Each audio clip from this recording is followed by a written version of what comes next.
Good evening, everybody. Hi.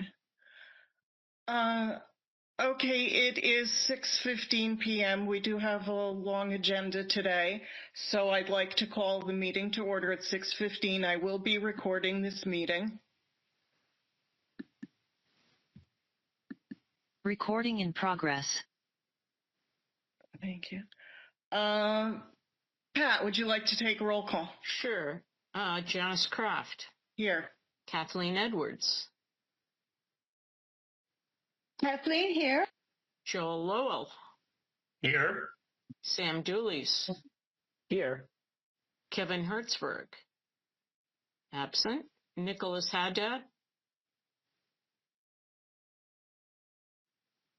Nicholas, can you say here? Can you guys hear me? Yes. Now we can. Thanks. Okay. Diane Delgado. Absent. Jeff Diamond. Here. Crystal Sims.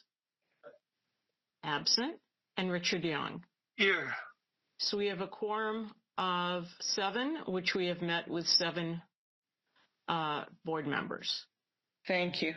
Oh, and Nathan Lichtman, absent. Alana Flex Clark, absent. Correct. Okay, let me just make sure. Sam, can you please turn on your camera? Sorry about that. But...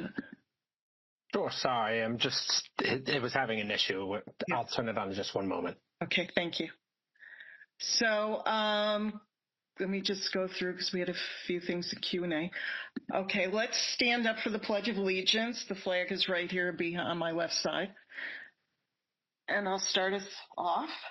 I pledge allegiance to the flag of the United States of America and to the republic for which it stands one nation under God, indivisible, with liberty and justice for all. Thank you. We're just going to go off agenda for a bit. We have LAFD Adam Kanabi here. So Adam, would you like to take the floor and let us know what's happening? Yeah, good evening, everyone. Again, like you said, my name is Adam Kanabi, Battalion Chief working in Battalion 15 today. Normally not assigned here. I typically oversee our urban search and rescue program and our hand crews and dozers and all that good fun stuff. That being said, covering here for Chief Vasquez today. Just wanted to say hello. It is obviously, if you haven't looked outside, it started raining already. So please, as you make your way around town tonight, slow your driving down. Typically the first rain, we get a lot more traffic accidents than normal with all the extra grease and everything on the roads. That being said, our weather can't make up its mind. So one day we're getting, that high heat, and even Ventura County, just to our west a little bit, they're already starting to get some grass fires and everything. So please watch your vegetation management around your houses, watch the overgrowth and all that, because although we've had a lot of rain, a lot of those dead fuels are still underneath and easily ignitable. So already had a couple fires, like I said, just to our west this season. So supposed to get some more rain next week. Please remind, great time to talk to your children about staying out of the channels. We do deploy our swift water rescue teams routinely with these rainstorms, but never a bad thing to remind the kids, stay out of the channels, stay away from the rivers. They have nothing but problems, and you will get in trouble in there. So that's it, unless anybody has questions for me. Please raise your hand if you have any questions.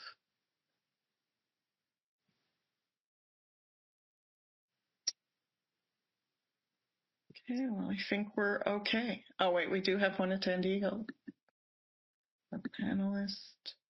Kathleen, would you like to speak?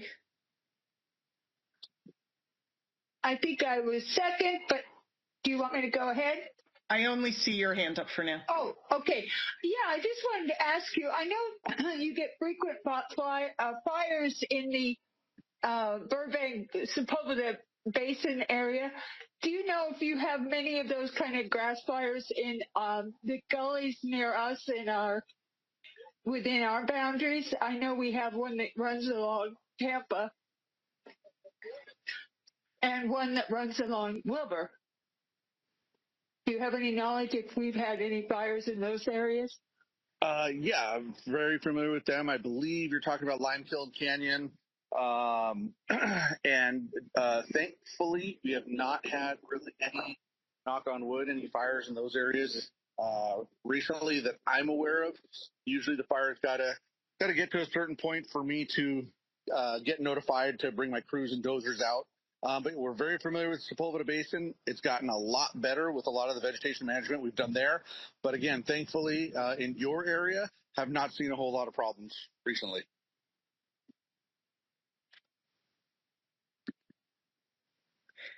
Thank you. Very nice.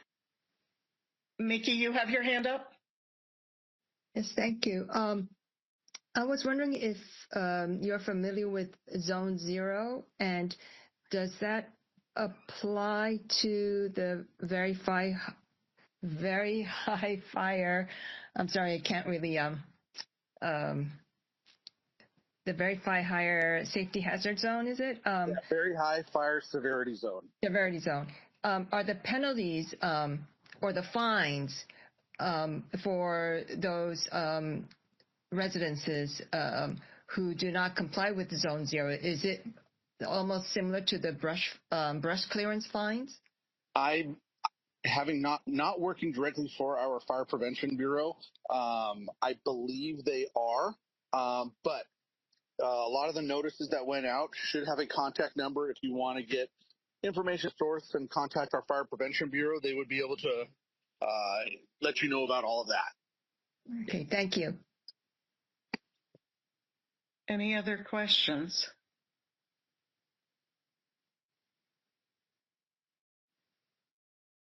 Well, thank you for attending. We appreciate your coming and updating us.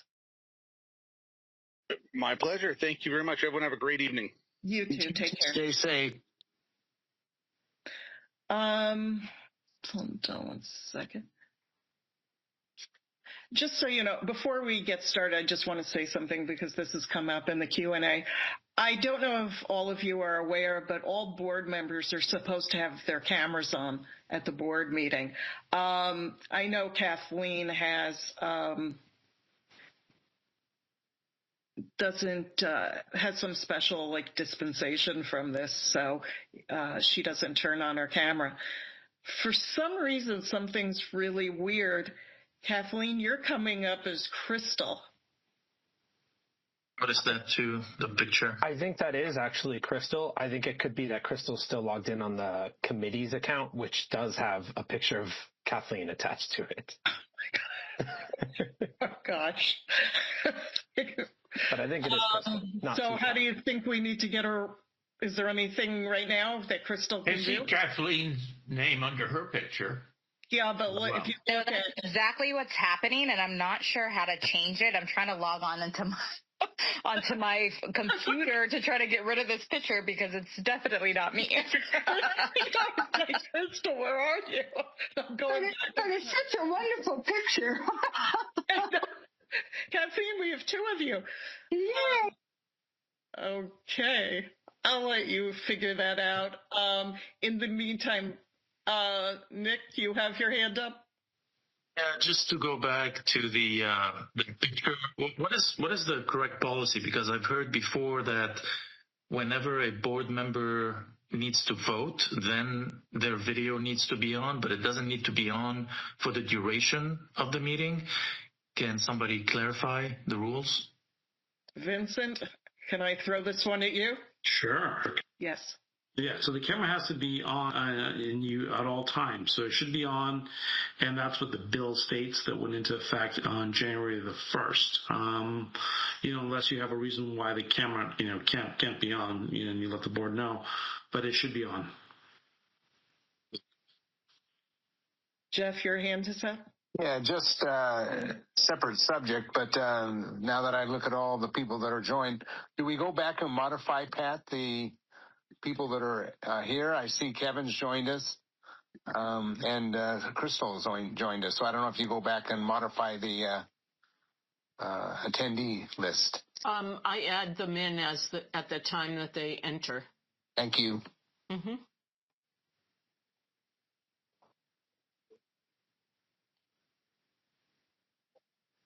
somebody put in the chat that Kathleen, I know who is it? Does Kathleen do it or Crystal? That if she turns on the video, the photo should disappear. Both of them, technically. Both of them are just the placeholders for when the camera's not functioning. Can you both turn on your video quickly and then we'll see what happens? Yeah, I've seen that happen before when Kathleen's done it. Something that must be messed up with the connection to the camera or something. I don't know. Okay. Well, one of them is Crystal and one of them is Kathleen. Okay, sorry about that. Let's move on. So let's move to administrative motions. Sam, could you bring up the meeting minutes? Did everybody get a chance to? Hi, Crystal. It's you. Did everybody get Hi. Hi. Crystal. Hi, everyone. Hi there. Nice to see you. Yeah, I'm trying to find I got to make you a co-host. I sent it either this morning or yesterday. I think it was yesterday. Okay. Apologies. Just 1 second. Should have been yesterday.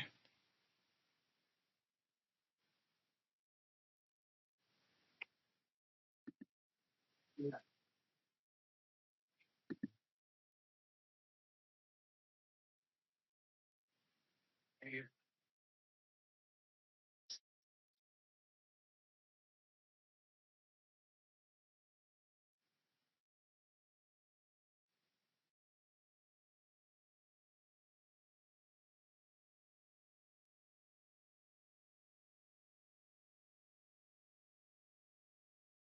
Sorry, Janice, I'm still looking for it. Is it possible to bump it up again in my inbox? Do you know where it is? No. Hold on 1 second. We take the risk that I can lose it, but hold on. I have so many other tabs open with other things to pull up, but just not that one is what I can't find.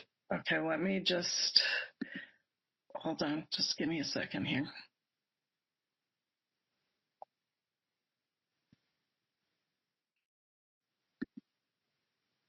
Are you looking for the minutes? Yes, do you? Of course I have them. You do? Yes. Okay. I will get them. Hold on, because I actually took them from you anyway. Yeah. In the meantime, hold on a second, I gotta.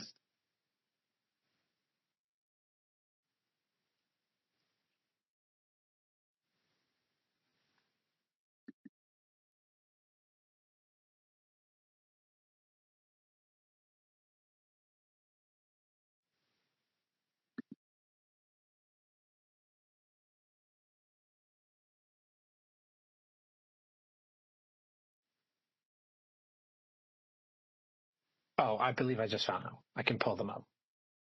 Okay, there were a lot of attachments. I know, that's why it's been difficult to find. But I think I've got it. Okay, January if you need it. minutes. Thank you, everyone. Sorry about this. Yeah, apologies. Here we go.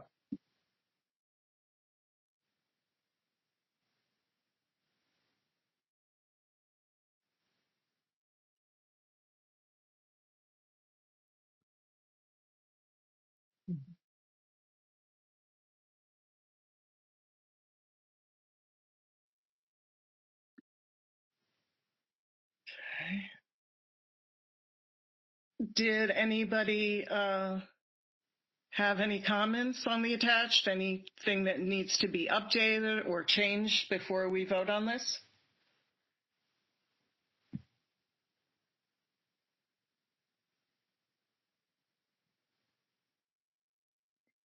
Pat, can we take a vote? So I'll put through the motion to approve, sorry. Okay. And who's the second? I'll second. Joel. Joel. Okay. So the motion was made by Janice and Joel seconded. Okay. I will just say very quickly, I apologize. I just as I'm getting on here, I noticed that my last name is missing one letter with the S. a small thing, but Okay, where is it missing in the roll call? just right here where you can see on the screen under board questions and comments. I don't know if that's repeated elsewhere. It's just the first time I've seen it. Oh, I'm sorry. No worries at all. Okay, yep, I can fix that. Other than that, it's all good for me. I didn't notice that before. Okay, let me see here.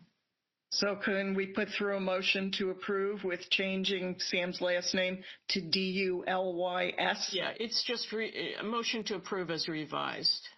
Okay. We don't need to put the specifics in. Okay. So, roll call. Janice Kraft. Yes. Kathleen Edwards. Yes. Joel Lowell. Yes. Yes. Sam Dooley's. Yes. Nicholas Haddad. Nicholas. Yes. Jeff. Yes. Richard. Yes. Kevin. Yes. And Crystal. Yes. And that would be 9 board members. And Nathan, Diana, and Alana are still absent. So the motion passes.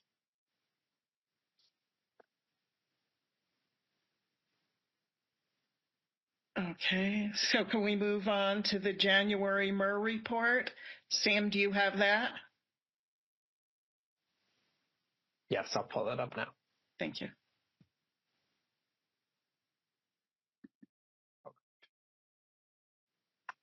Can everyone see it? Yes. Perfect. Joel, do you want to go over the MER? Sure. There's relatively little activity in January. We paid for the storage at Golden State Storage and for MailChimp, so those were 165 and 45 respectively. We also paid NPG to the Senior Citizens, Canoga Park Citizens Senior Club for the senior dance of $700 that had not been cashed yet at the time this was prepared. So that's about it. I just have a couple of questions I want to confirm while we have this up. How much money do we have left in the MPG? Is that $5,100? Bear with me a second. NPG.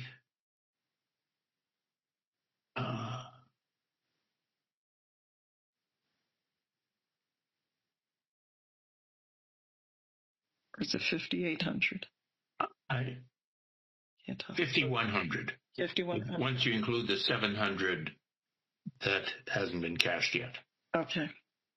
And community improvement project will be 2,500.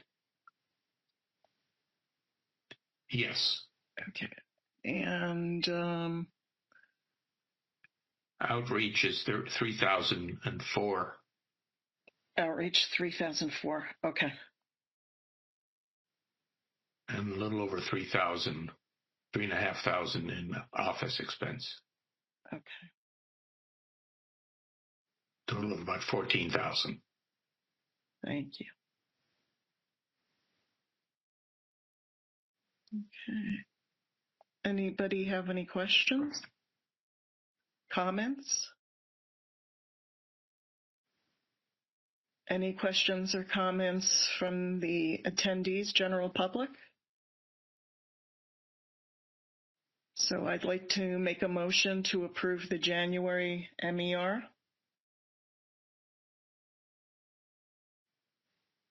Seconded. Sorry, who second? Sam. Okay. All right. So, Janice? Yes. Kathleen? Kathleen, yes. Joel? Yes. Sam? Yes. Nicholas? I can't hear you. Yes. Oh, okay. Jeff? Yes. Richard? Yes. Kevin? Yes. And Crystal? Yes. Okay, so it is approved unanimously. Thank you.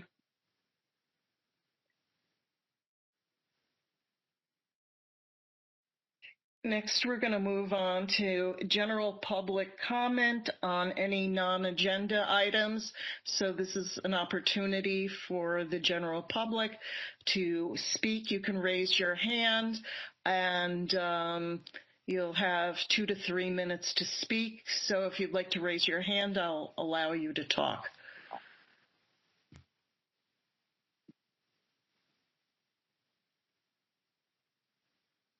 Okay. Let's start. Glenn? Yes, Glenn Bailey speaking as an individual. I wanted to start off with the Valley Alliance of Neighborhood Councils. Your minutes were correct in the report that I gave from last month. However, since then, this is regarding the DWP rates. It indicated, I said last month, your minutes said that it would drop back this month, which was true at the time. However, DWP has asked that that be done in conjunction with their budget, which is, I think, April. So stay tuned for those of you concerned about the DWP rate increases. For our meeting this month, which is on Thursday, the Valley Economic Alliance is going to be the guest speaker, and the purpose of that is to try to give some thoughts and ideas about how neighborhood councils can partner more with the business community within your boundaries. So we haven't really had a speaker like that before, so that may be of interest, and it may be productive. I don't know. We'll see. We've never done it before that I know of. And then also on the agenda is an update on charter reform, which I know you have on this board agenda, so I won't say anything on that. Also on the agenda is the proposed postponement of the neighborhood council elections from 2027 to 2029, based on the city clerk's proposed budget. So that will definitely be a very robust discussion. It is timely because the mayor will be releasing the budget in April, and whether the mayor accepts the recommendation from the city clerk to balance their budget by eliminating the $915,000 that it would take to run the neighborhood council elections in 2027, and also postpone to extend everyone's term until 2029. That will be, I'm sure, a very heated conversation. Or not. And obviously the city is having financial challenges, but on the other hand, canceling elections wasn't done during the Civil War. Wasn't done during World War II. And so hopefully the city will find a way to work that out. So wanted you to be aware of that. And then we will have from the Department of Neighbor Empowerment, we'll have Gibson Yambora will be representing the department. And there's several issues there associated with Senate Bill 707 provisions and some of the other breaking news things. So take a look at that. And I think that'll leave it at that. Thank you. Thank you. Publicmeetings.org. Would you like to introduce yourself? Now I can see your picture. Yes. Hi. Hi. How you doing? My name is Matt Larson. I'm with a project I'm calling publicmeetings.org, and if you go to that URL, you'll see that I'm trying to cover some of the community council meetings and neighborhood councils in LA and Salt Lake City. I'd love to just talk to you about how I could maybe cover this meeting for you all. I just kind of have a program that uses a little bit of AI to turn the meeting into a time-stamped outline. And, my company also does websites and newsletters. So, there could be a whole package that we talk about. But I would just love to talk about getting basically a copy of the video recording for tonight, and I could provide you a sample of what I could do for you all. I'm just trying to, create more transparency in local government across all areas of LA. So thank you very much for your time. Let me know if you have any questions.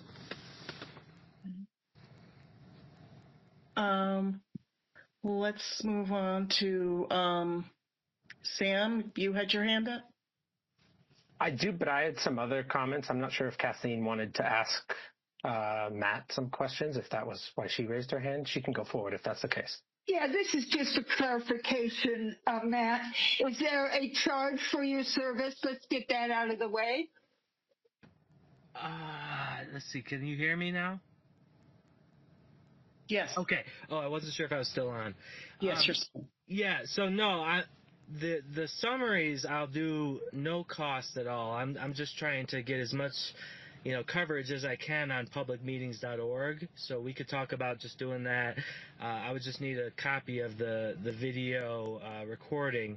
But if you wanted an integration with your website and, kind of like built it into the newsletter, that's something I'm working on with a lot of community councils in Salt Lake City. So we could talk about that, and there would be a charge for that, but I would love to talk to you about even just doing, just the free summaries. So I can drop my email in the chat here, the Q&A. Okay. If you want to shoot me an email, or if you want to send me an email, or drop your email out here, I can. Matt, did you not send us an email already on this? I don't believe I have reached out to you all directly yet. I was planning on it after this meeting. I just wanted to attend today and see if there's any interest. But I will definitely look up your information and reach out to you all. I can definitely do that. And if you want to just look out for my email, it's mcl@ourhometown.com. My company does a lot of websites for newspapers traditionally, but I'm trying to branch out a little bit into more community councils. Okay. Thank you, Matt. Thank you so much. Appreciate your time. No problem. Can I address the speaker? Yes. Hi, Matt. My name's Pat Kramer. I take the minutes for the neighborhood council. Awesome. Yeah. That's kind of my job, what you're asking for. Right. Okay. And it doesn't work that way. You don't just ask a neighborhood council to hire you. You have to go through a lot of different agency qualifications. So the city of LA does not work that way. Neighborhood councils don't hire people directly. It has to go through the city. Understood. Okay. Yes, thank you for clarifying that. Yeah, I'm actually located out in Salt Lake City, so I'm learning a lot about this for LA. I lived in LA for a couple years ago, but I did apply to be a vendor for, Los Angeles kind of bids. I think it's like a vendor web platform. So I don't know if that's what you're talking about. No, it doesn't go through that. Pat, I'm going to have Vincent speak right now. Vincent, so I think. Let's keep the public comment to 2 minutes. It's not good to do the back and forth, and let's just stay within the topic. So we don't want to go through this process about the details about being a contractor. Okay. Okay. Sam, do you have your hand up? Yes. Yeah, I had something totally different to bring up. Two things, so I would try to be very brief because I know we have so much ahead of us as well. The first thing I did want to mention is I made very brief contact, again, with Senior Lead Officer Zamora, who we spoke with last month, who has been great. I was so glad that she came by to speak with us and has been very transparent. Sam, can we hold off because this was actually general public comment and that was non-agenda items for the public. So can we hold off until we either get to the committee reports or, the government reports? Oh, I didn't think that would fit into those areas. I suppose we'll figure it out. We'll figure it out. Okay, because it's non-agenda related. So yeah, I just want to stay on. Okay, and I suppose I can speak about the things I wanted to bring up later. Yeah, Janice, you can put that on the agenda, and we have in the past where after public comments on general that are not on the agenda, you can then, we used to have it. I don't know why we don't now, but we used to have it. And then any board member comments that are not on the agenda. So that's what I was thinking about. Yeah, Kathleen. I thought that we still did that. Well, apparently we need to correct that on our agenda. Well, let me tell you something, and maybe Vincent can speak to this. I followed the template. I may have moved things around a little bit, but I followed the new 707 template. So not that we didn't leave things out, but this is what they gave to us, and I just followed their template. So, we'll see the next time if we can do that. I kind of agree it should be on there, but I will send you an email on that, Vincent, if that's okay with you. That's fine. I mean, generally, when you have in an agenda a segment that says board member non-agenda items, you would be able to address that if it's stated in the agenda. Okay. If you don't have it in the agenda, then the public comment is the public comment, and then of course anything that's within committee can be discussed. Okay. And you're also welcome this is for the board, before I do the agenda, to tell me, say, hey, listen, this came up, can you put this on the agenda, and I'll speak about it. So you're more than welcome to do that also. That's good to know.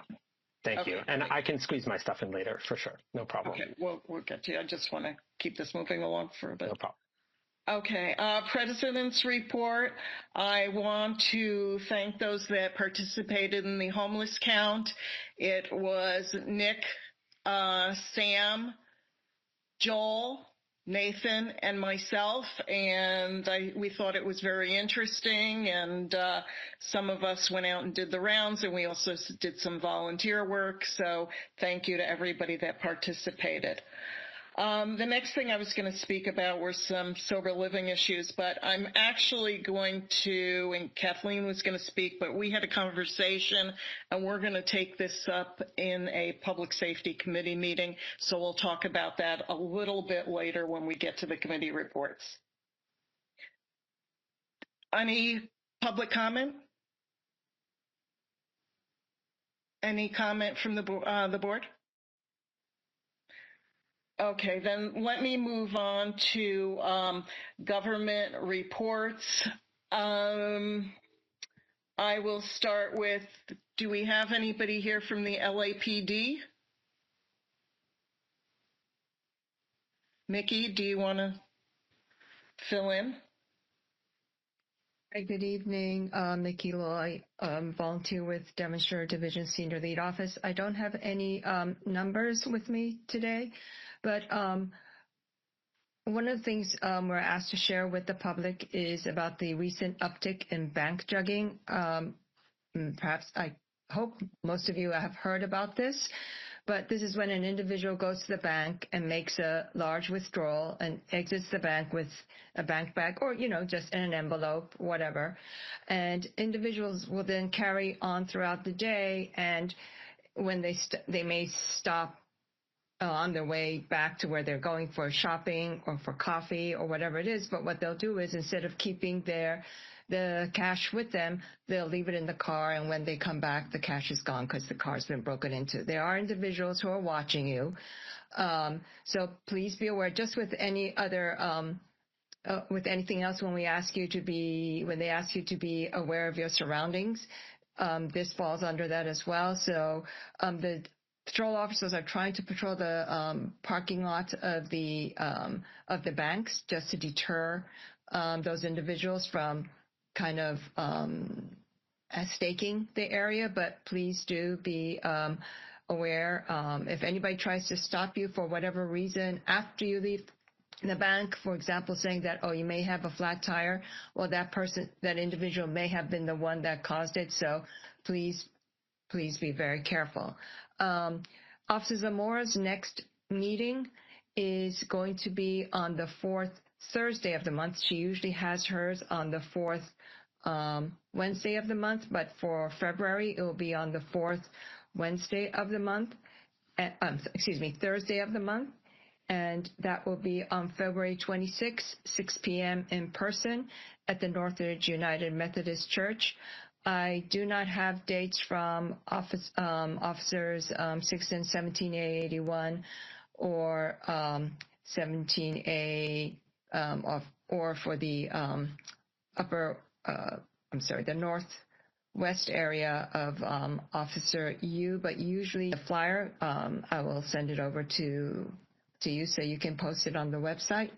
Also, I know I keep on repeating this every month, the CERC class that's held at Chatsworth, the registration is open. It starts March 2nd, Monday, 6:30 p.m. at our community school in Chatsworth. It goes on for 7 consecutive Mondays from 6:30 to 9 p.m.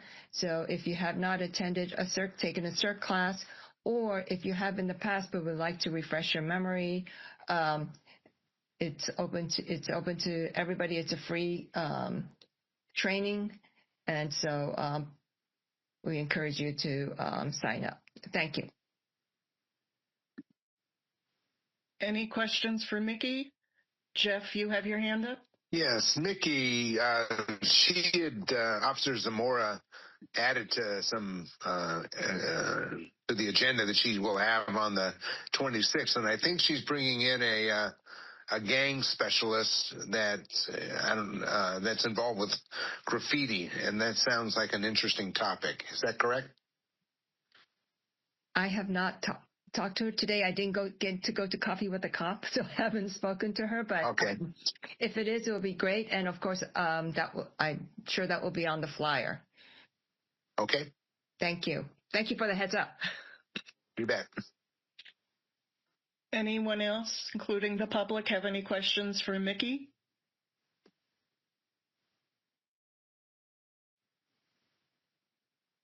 Glenn? Yeah, since your last meeting, several of you went out and looked at the bench at the green bench at Reseda and Prairie. I had seen Officer Zamora the night after, anyway, in that same time frame. Anyway, I don't know if anyone else did, but I did take photos of the graffiti before it got painted over. Did send it to her, and she did acknowledge receiving it, just because of, besides the anti-police messages, there were also, in case there were any gang activity. So just want to make sure you're aware of that, but you may have already done that. Thanks. Thank you. Excuse me. Any other questions for Mickey? Okay. Mirka, you're here for CD12. I have unmuted you. Yes. Hi, everyone. Mirka Martinez with Councilmember John Lee's office, who represents the Northwest San Fernando Valley. Just a couple general citywide matter. Some weeks ago, the beginning of the year, the councilman voted with the majority of council to approve funding for additional 130 LAPD officers through the end of the fiscal year. This was something that was, rolled over from last year. And as you all know, he is a strong supporter for public safety. So he was proud and happy to see this pass. Also, the LA Metro Board approved the LPA Alternative 5 for the Sepulveda Transit Corridor. Doesn't specifically impact our community, but it does add a layer of future transportation and connectivity to the west side. And then also the council approved a proposal to close the loophole for the city's tax code. That would make it hard to have the illegal cannabis businesses go under the radar. If this were to be approved by voters, it would allow for the city to go against these unpermitted cannabis shop operations and also allow for taxes and to be collected and to shut them down. The council also, the councilman voted against a measure to increase the city hotel tax. This is currently being reviewed this week. He voted because he feels that this would be passed on to the consumers and would impact tourism negatively. Also across the city, there are bulky item drop-offs happening this year as they have been in the past years. We have a sanitation yard on Van Elden by the Costco in Parthenia, Van Elden and Parthenia. This month is this Saturday. If you have any bulky items that you would like to drop off, next month would be March 14th. Going back to the public safety officers being hired, the council member was able to connect with the chief in a press conference that they had. They were able to show progress within the city and our district in the reduction of burglaries within a 4-year period. And so this is promising, and it shows the work of how when we invest in our public safety officers, we are able to see the effects sooner or later. I know that our district is one of the safest in the city, and so the council member just remains focused in investing in public safety and keeping the response that is needed. More locally, the council member attended a groundbreaking for a new youth outpatient center at Rancho San Antonio. If you have not seen this location, this site, it is in Chatsworth at the end of Plummer. There are a lot of hidden gems within our community, and we're proud to be supportive of anything that would serve our youth. And we have committed to helping them throughout this process. I know Dan Rosales planning was a big help of theirs. And talking about Chatsworth, we also had the grand opening of a new permanent supportive housing. It is called The Cielo. It is operated by LA Family Housing, and it's supposed to assist those who are living in the streets to be indoors and in stable housing with supportive resources. And then that's pretty much everything that's been happening in the last few weeks. We have had events like the Wildfire Education Resource Fair. We're having another event at the new park, J. Burr Bachman Park, this Saturday called The Tune. It's a sound and light exhibition. And then in 2 weeks, we'll have our Lunar New Year celebration at Northridge Park, as we have in the past several years. And I think that is pretty much all that's happened and is coming in the next couple weeks. Pat, you have your hand up? Yeah, Mirka, could you just clarify, did the council member vote against the half a cent or the 0.5 sales tax? So I don't have the numbers for today, but this was just a recap of the last vote that was, I believe, either a week or two ago. Yes, he voted against advancing a measure to increase the city's hotel tax. Is that the one you're talking about? Oh, it was the city's hotel tax, not the sales tax. It was the county that was voting on that today. Not the sales tax. Okay. The transit occupancy tax. Thank you. Mm-hmm. Jeff, you have your hand up? Yes. Mirka, in our meeting in our January board meeting, I escalated an issue that the CD12 team's been having trouble getting out of the Commissioner for Public Works. to approve the wording, the minor wording changes that went into the trifold for the cleaning up of the sidewalks and pointing out that home ownership that they're responsible for the area on the other side of the wall. And I escalated that to Josh Yeager, and he said he was aware of it and he was going to bring it up at your normal Thursday meetings. You have any input as to where that's at and when the commissioner thinks he might be able to approve that or review it and approve it? Hopefully. I do not know, but I do know that Adina did follow up, and the reason I don't have an answer for you, I was going to reconnect with Adina today, but she was not in, so I didn't have that opportunity. But I do know that since that meeting where Josh attended, Adina did follow up. So I don't know what was the response from the commissioner, but I will let you know hopefully tomorrow if I am able to connect with her. Okay. I was hoping Josh was going to help assist her. She's been, as you know, she's been chasing that for a year now, and I was hoping that Josh was going to be, and I don't know how the city works, but I'm thinking that Josh is a little bit higher up and was going to be able to, because I think it helps the councilman in CD12 keep his area clean and start introducing to the affected neighborhoods that they have some responsibility in keeping that area clean themselves. Yes, I will loop in Josh when I connect with Adina.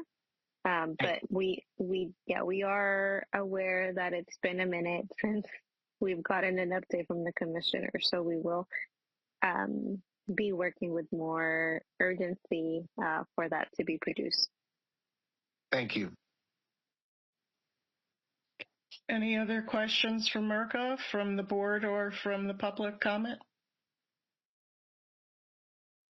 Okay, for other government departments, we have Jenna Sikane. Sorry, Jenna, I can't pronounce your last name. I'm sorry.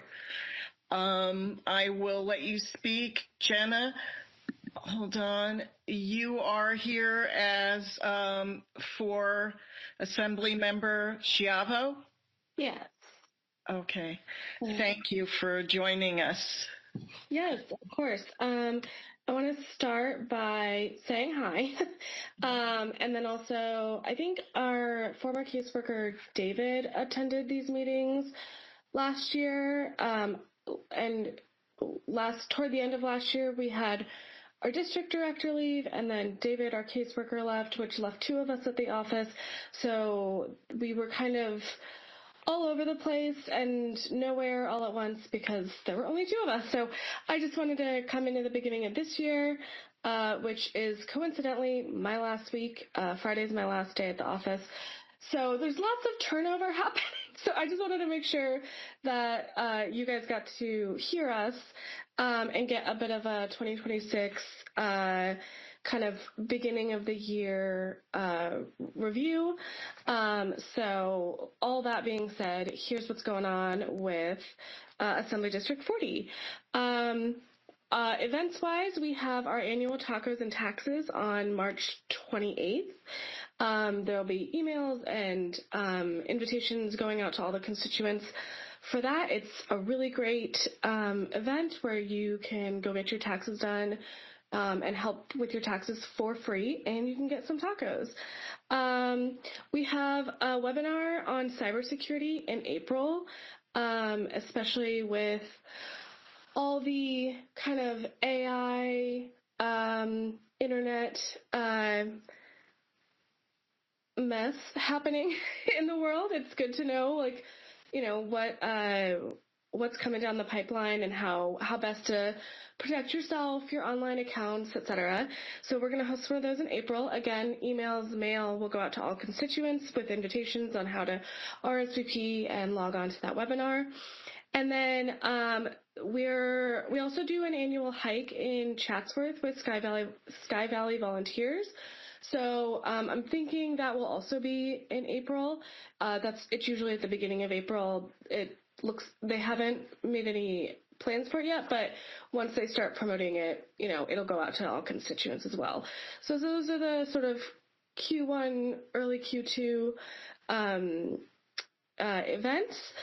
As far as legislation goes, this year, Assemblywoman Chavo is filing 17 bills.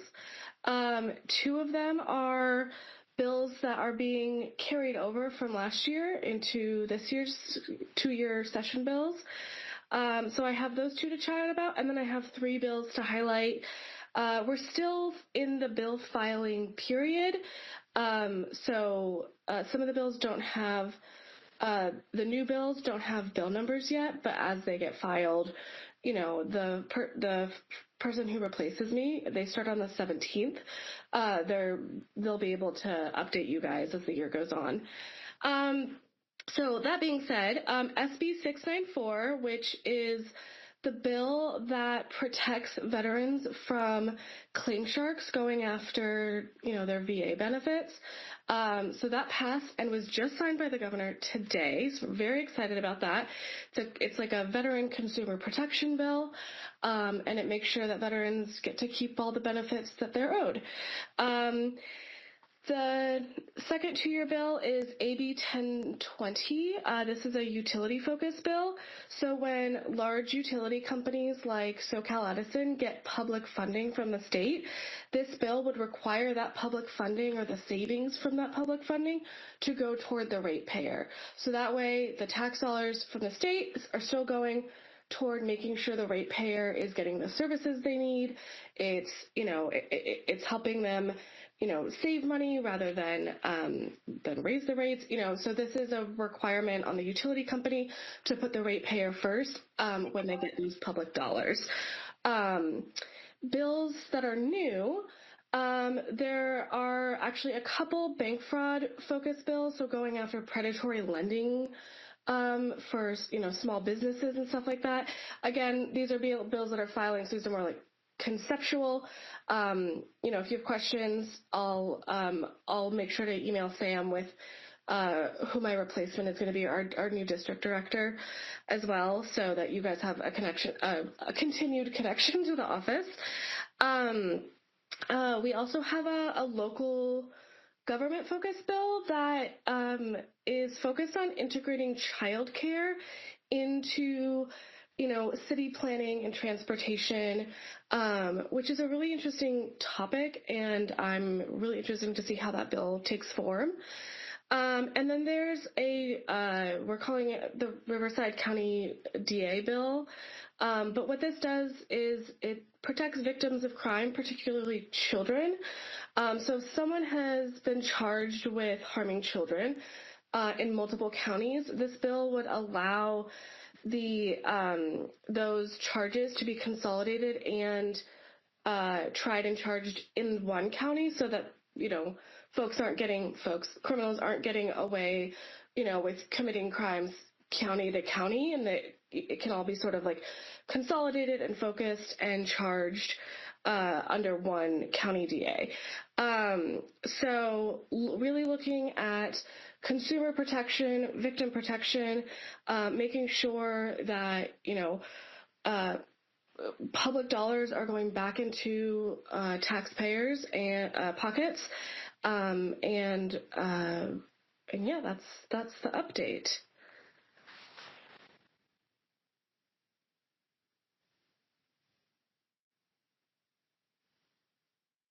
Sorry.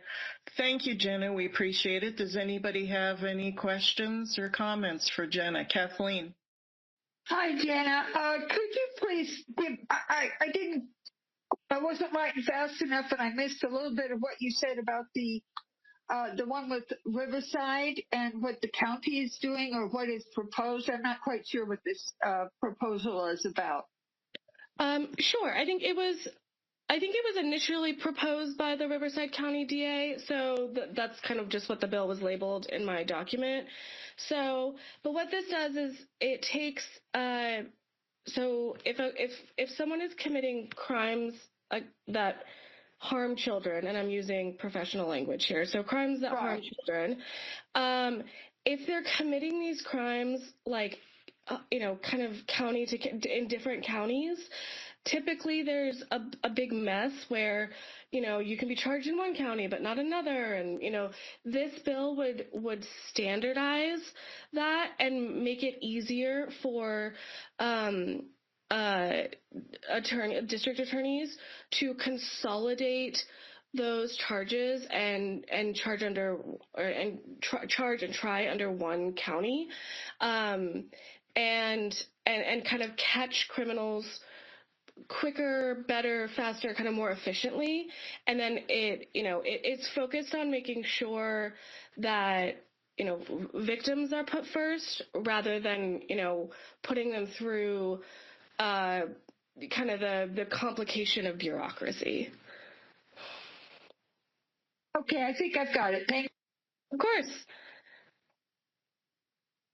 Any other questions or comments for Jenna from either the board or any of the public? Well, thank you, Jenna. We appreciate your attending. Oh, Glenn, you have your hand up?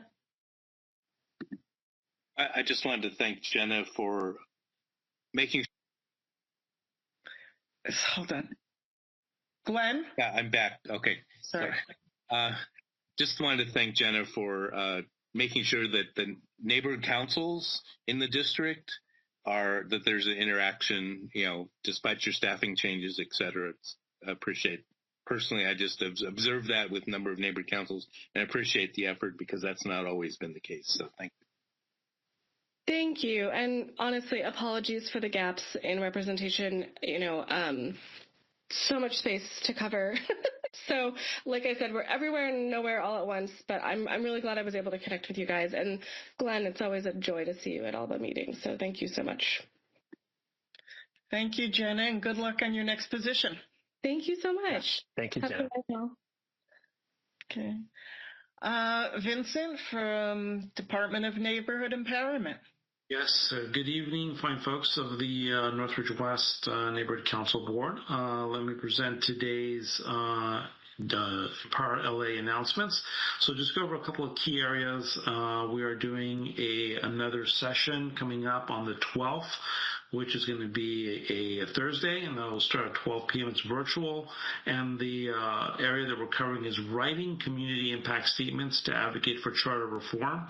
So this informative virtual webinar session will demystify the community impact statement process and support neighborhood councils in crafting persuasive CISs on charter reform issues, and the workshop is open to all, and translation will also be available. I will include it in the email that I sent to the board, so if you do want to register, when you get my email, just click on the links and please join.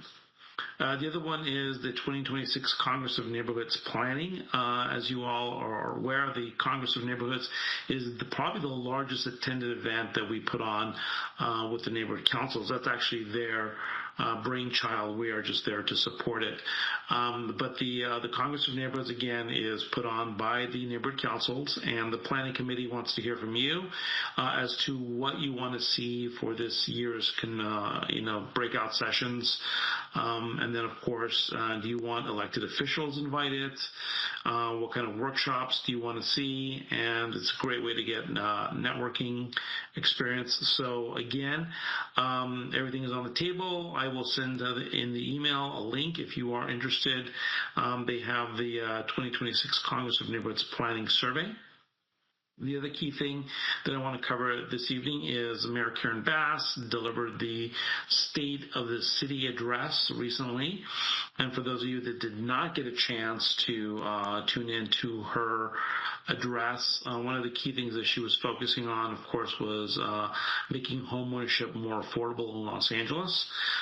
Renewing commitment to house every veteran in Los Angeles was another key area that she also focused on in her speech. And then, of course, with the big games coming up, the first one is the 2026 World Cup, which is just around the corner. And Mayor Bass is doing the Shine LA movement with partners. Mayor Bass and Hope the Mission hosted a Shine LA at Hanson Dam this past Saturday out in Sylmar, where hundreds of volunteers prepared meals to clean the park and supported the local shelters.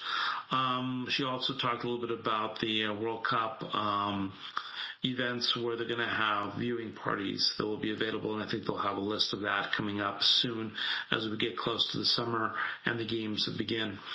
And then one of the key things is Summer Night Lights job opportunities. The Mayor's Office of Community Safety announced Summer Night Lights 2026. It's a safety program offering extended evening activities like sports, arts, entertainment at the local parks, and it's designed to create safe spaces for the youth and families. And that is also going to be available in the link that I send this evening.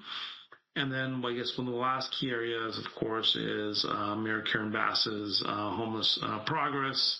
The mayor has talked a little bit about Inside Safe program, which is housed nearly 70 Angelinos, resolved longstanding encampments in Lincoln Heights and South LA, and cleared RVs and removed 18 tons of debris.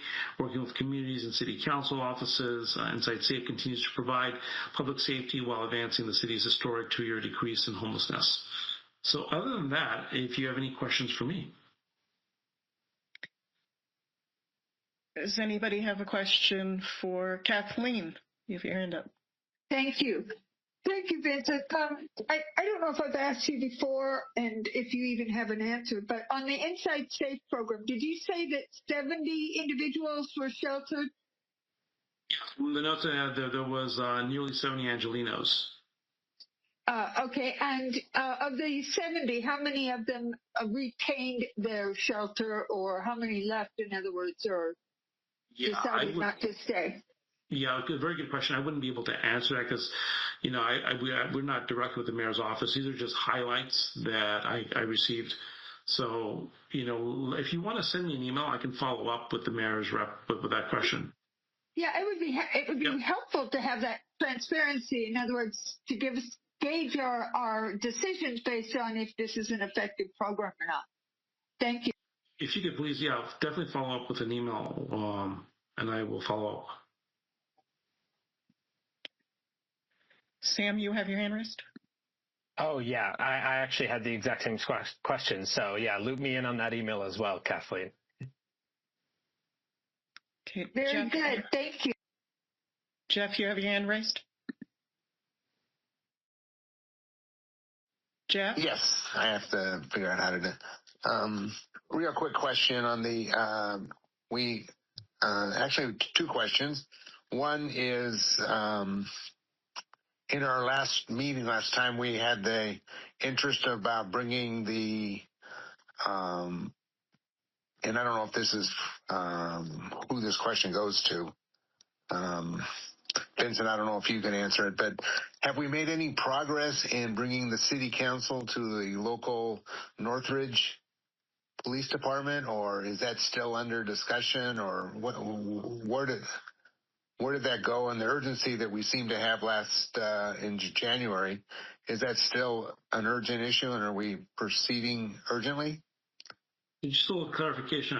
Did you say bringing the city council member to the police? No, I don't mean the city council. I meant the city attorney's office. I think there was a. The city attorney. I think that's still in the works. Yeah, I don't think we have a solid. Let me make sure. I will follow up on that one as well. To my knowledge, I don't think it's bringing the issue that you're referring to is the city attorney to the local police department the way it used to be in the past. Correct. Yeah, I don't think, to my knowledge, but let me give you a solid yes or no. I'm going to write that down where we're at with that. Okay. And I guess that was it. I think you mean you mean the neighborhood prosecutor? Is that what you're asking? Yes, that's what I was asking. Right. Thank you. I have a question, Vincent. You mentioned the program that you're having 12 noon this Thursday, the writing program for the CISs. Yes. And you said it was for the LA charter reform. Is there a due date? Because I thought they wanted these things in like today or something like that. So is this really a writing for the LA charter reform CISs? Yeah, the one that we're doing on the 12th, which is a virtual one starting at 12, it's how to write an effective community impact statement and to advocate for charter reform. That's going to be the focus on that one. Okay. Mm-hmm. Okay, because we have it on our agenda for tonight, so I wanted to get more clarification on that. Okay. Any other questions for Vincent from the board or the public? Okay, well, thank you. Next, Glenn for budget advocates. Yes, Glenn Bailey. Apologies if my screen name is showing up as LA Budget Advocates, which I guess is appropriate for this event, but this was left over from a meeting we had on Sunday.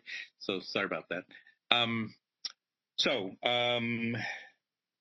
The department did host a Empowering Neighbor Council's Budget 101 session on January 29th. The budget advocates were pleased to be invited to participate in the panel. So thanks to Vincent and John Darnell for taking the lead on that. I know some of you attended, and probably Vincent can put in his report the link to the recording of that on the Dunn website, since they're the lead on it.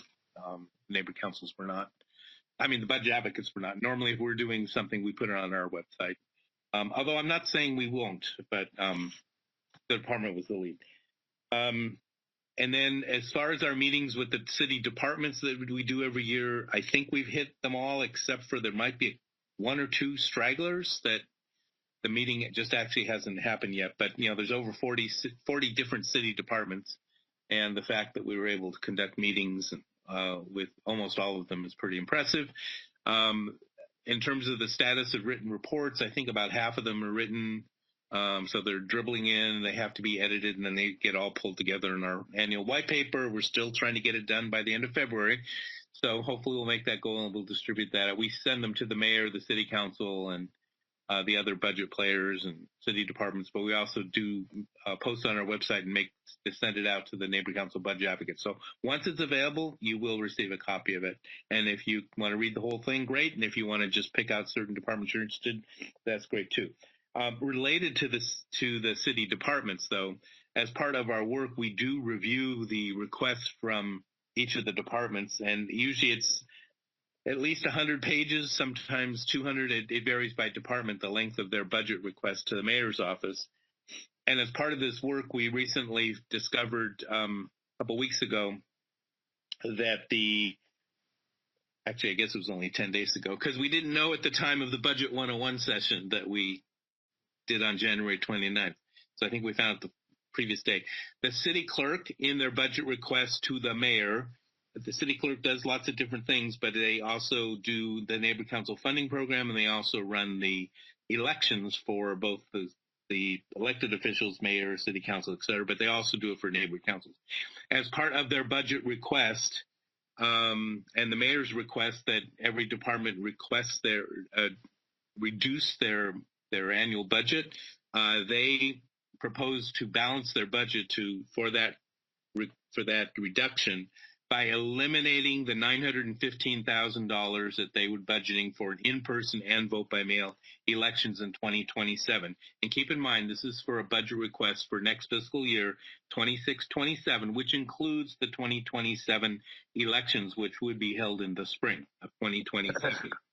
So we were quite surprised, the budget advocates were quite surprised to learn that, because we had met with the city clerk as one of those department meetings on November 18th, which was 3 days before their budget request to the mayor on the 21st. And we also had our neighbor council election working group had 3 meetings, the last of which was December 3rd. So 2 weeks after that was submitted to city clerk. And we actually asked about funding, and you know, they did not mention that this was part of the recommendations. Now, they also said that being able to do in-person and vote by mail was subject to funding, but at no time did they say, hey, we're looking at recommending to the mayor that the funding be eliminated, and as part of that, that the terms of neighborhood council board members would be extended to 2029. For those boards such as yours that have staggered terms, that could cause a problem because their recommendation only seemed to imply just the people who are up in 2027, which means then the entire board would be up in 2020, not staggered. Now, it's not a big deal. We can, if there is no election and we do get a 2-year term, we'll ask that apply to everybody, unless you don't want it. But that's another side issue related to keeping the integrity of staggered terms.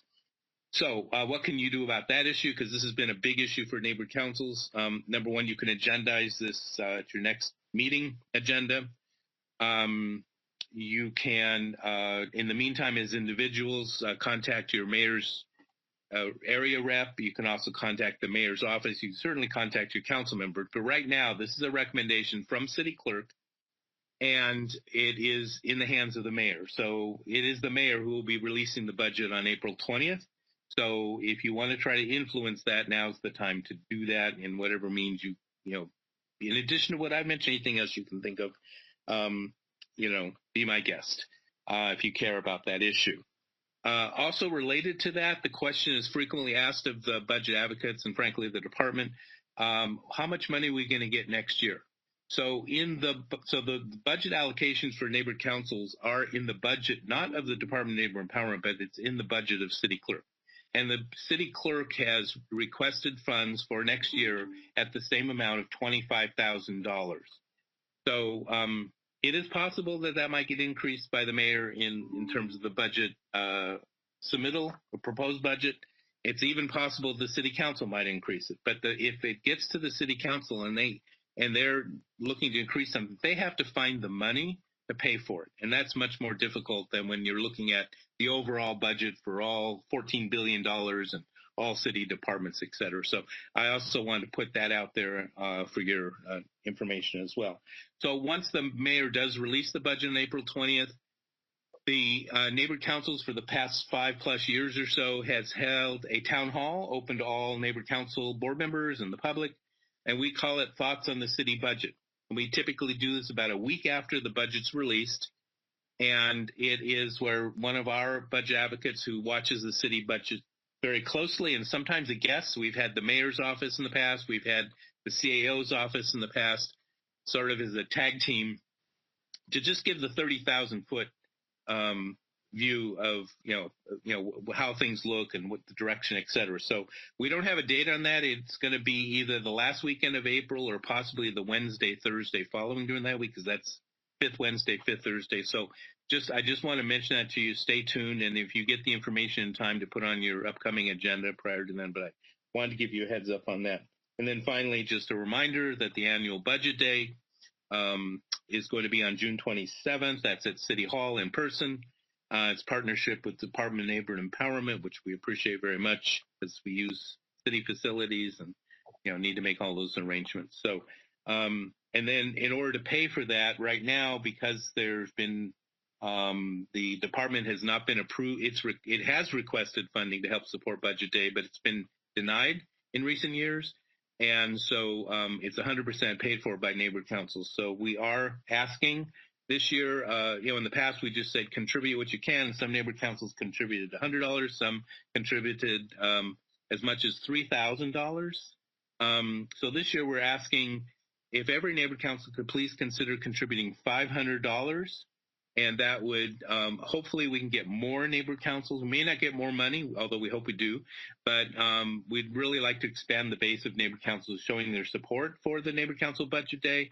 And we're hoping that by, making it an amount that's lower, especially given the reduction down to $25,000 of our annual allocation, we're hoping that more neighborhood councils will be supportive at that $500. And you can give more and you can give less, but that's kind of what our message is. So hopefully you got that email last month. And there'll probably be some reminders on that. So that's it. Thank you for listening. Jeff, you have your hand up? Glenn, did we, Kenneth Mejia, in a meeting that I went to in November, said every time we get together with people talking about the budget, we ask the question about whether or not we quit paying liability claims. And if we had a zero in January for paying liability claims. And he asked us to push that, at least push the idea that we do something about the liability claims, which is a big part of the budget deficit. Do you have any information on how we did last month on liability claims and what they were? Go ahead. And what they were for? So we don't track it month by month. We kind of look at it on a longer time period. I can tell you that in our meeting with the Bureau of Sanitation, which budgets, if I'm recalling correctly, they budget $5 million a year for their portion of what they expect to get for liability claims or settlements. And they disclosed to us that they had a $49 million judgment or settlement that they're responsible for. And they're obligated to pay that over a 3-year period. So if you divide 49 million divided by 3, you'll see their budgeted amount of 5 million is way insufficient to pay for that. And that's just one department. So no, we don't see a compilation month by month, but maybe it's available. But honestly, that would be someone. Frankly, I would hope that someone, maybe the city controller is compiling that. We would typically see this quarterly based on the financial status report that's issued by the CAO's office. It's probably about time for the third quarter report to come out, and that's where they kind of give an update on not only that issue but the revenue issues and the other expenditures of the city departments, etc. So I guess I don't know, maybe Vincent knows, but I think I would probably refer you to possibly back to the city controller to ask them if you're interested in a monthly report. I would kind of refer you back to them or to the quarterly financial status report. I would agree with that 100% because that's a little more, when you get more complicated with those reports, you definitely want to revert back to the city controller. Well, that's the numbers that you gave us are very concerning. Yeah, that's not even the largest number either. So. Yeah, that's why. Yeah.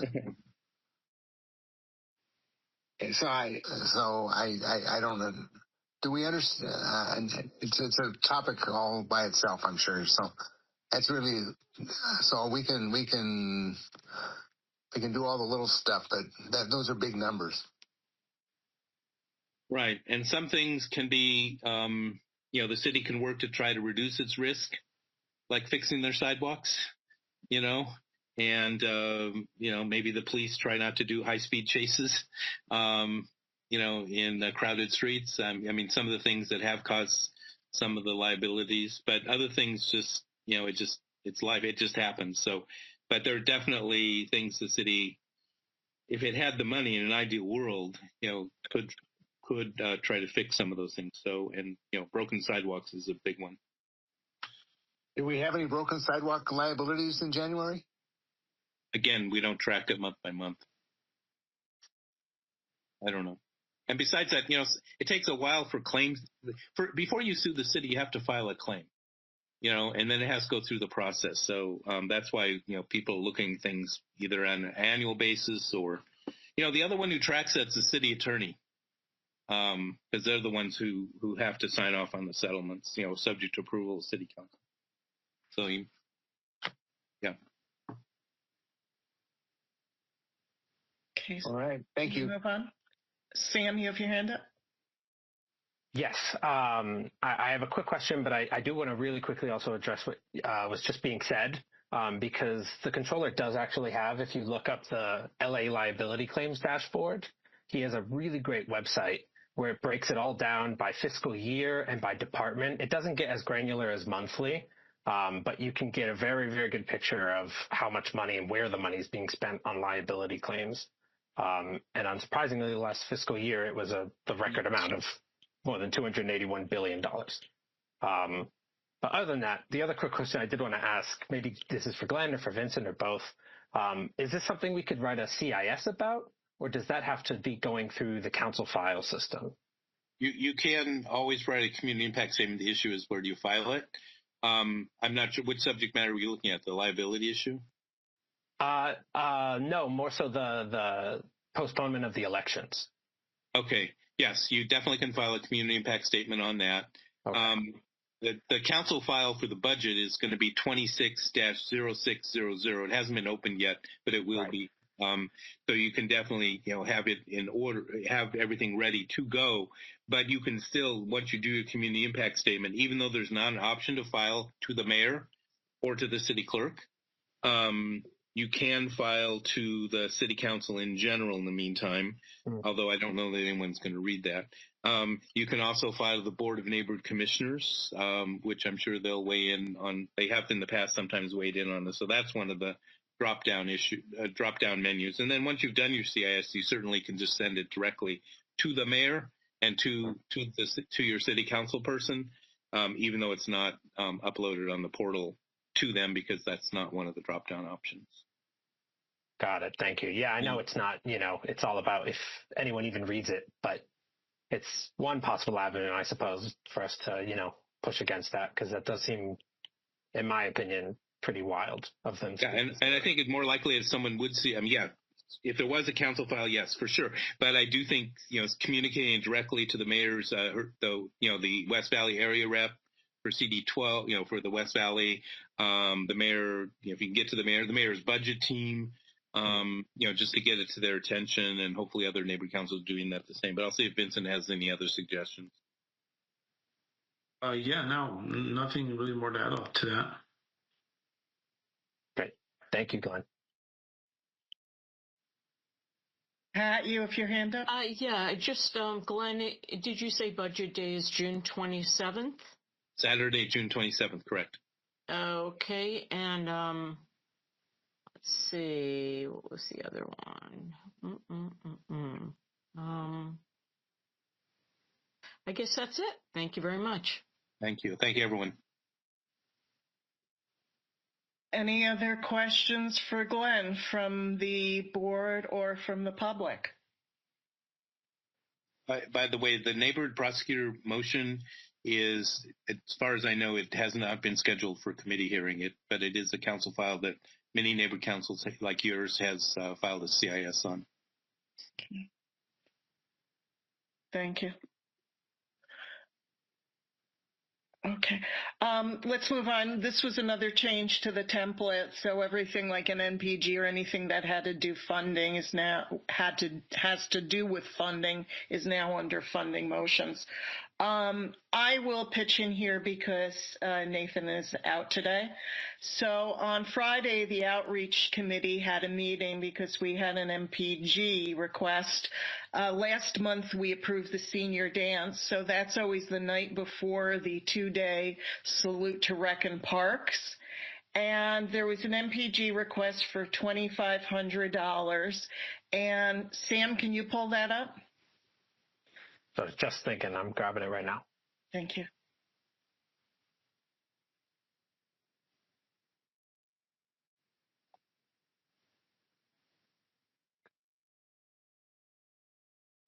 Is it just a single page?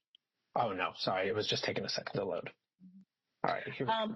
I'll show it to you. We're going to actually table it for tonight because I'll explain to you what we're working on. But just to give you some information on this. So it's a 2-day event.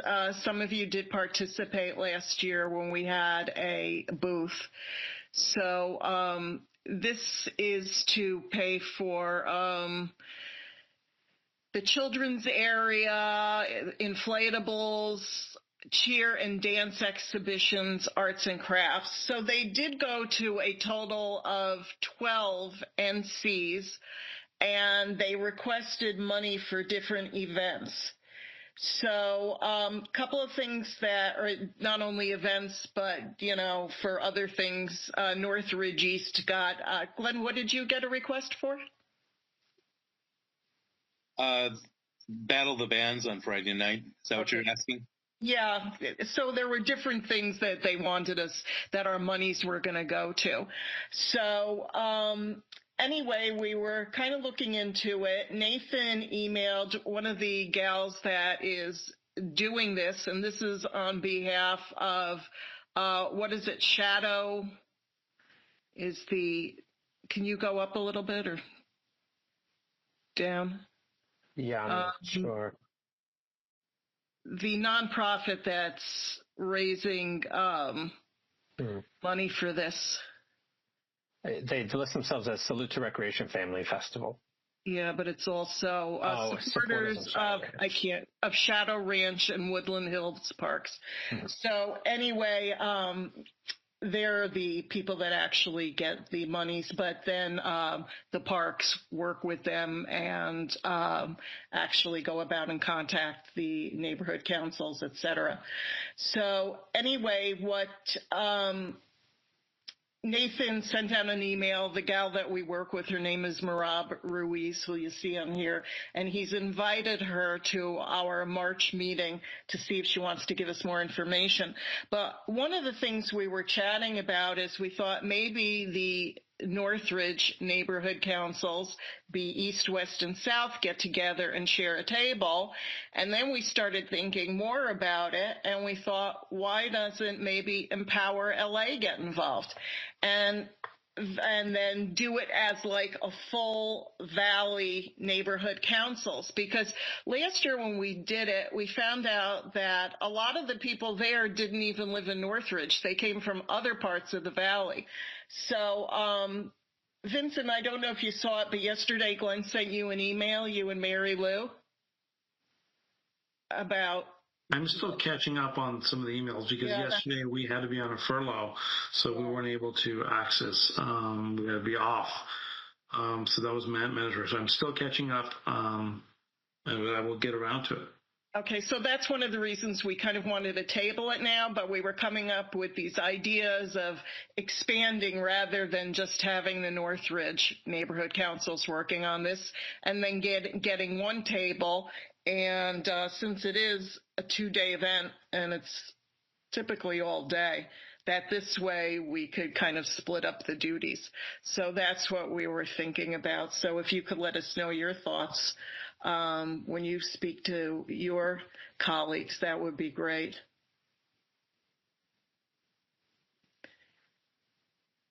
Glenn, you talked about the address. Yeah, we have to also, the address is incorrect. We had this problem last year also. So we would need to get this all revised. Also, they didn't send us the regular IRS letter. But so we'll talk about this more at the next meeting. But I just wanted to give you a heads up on, where we were going with this. So any questions from the board or from the public? Sam?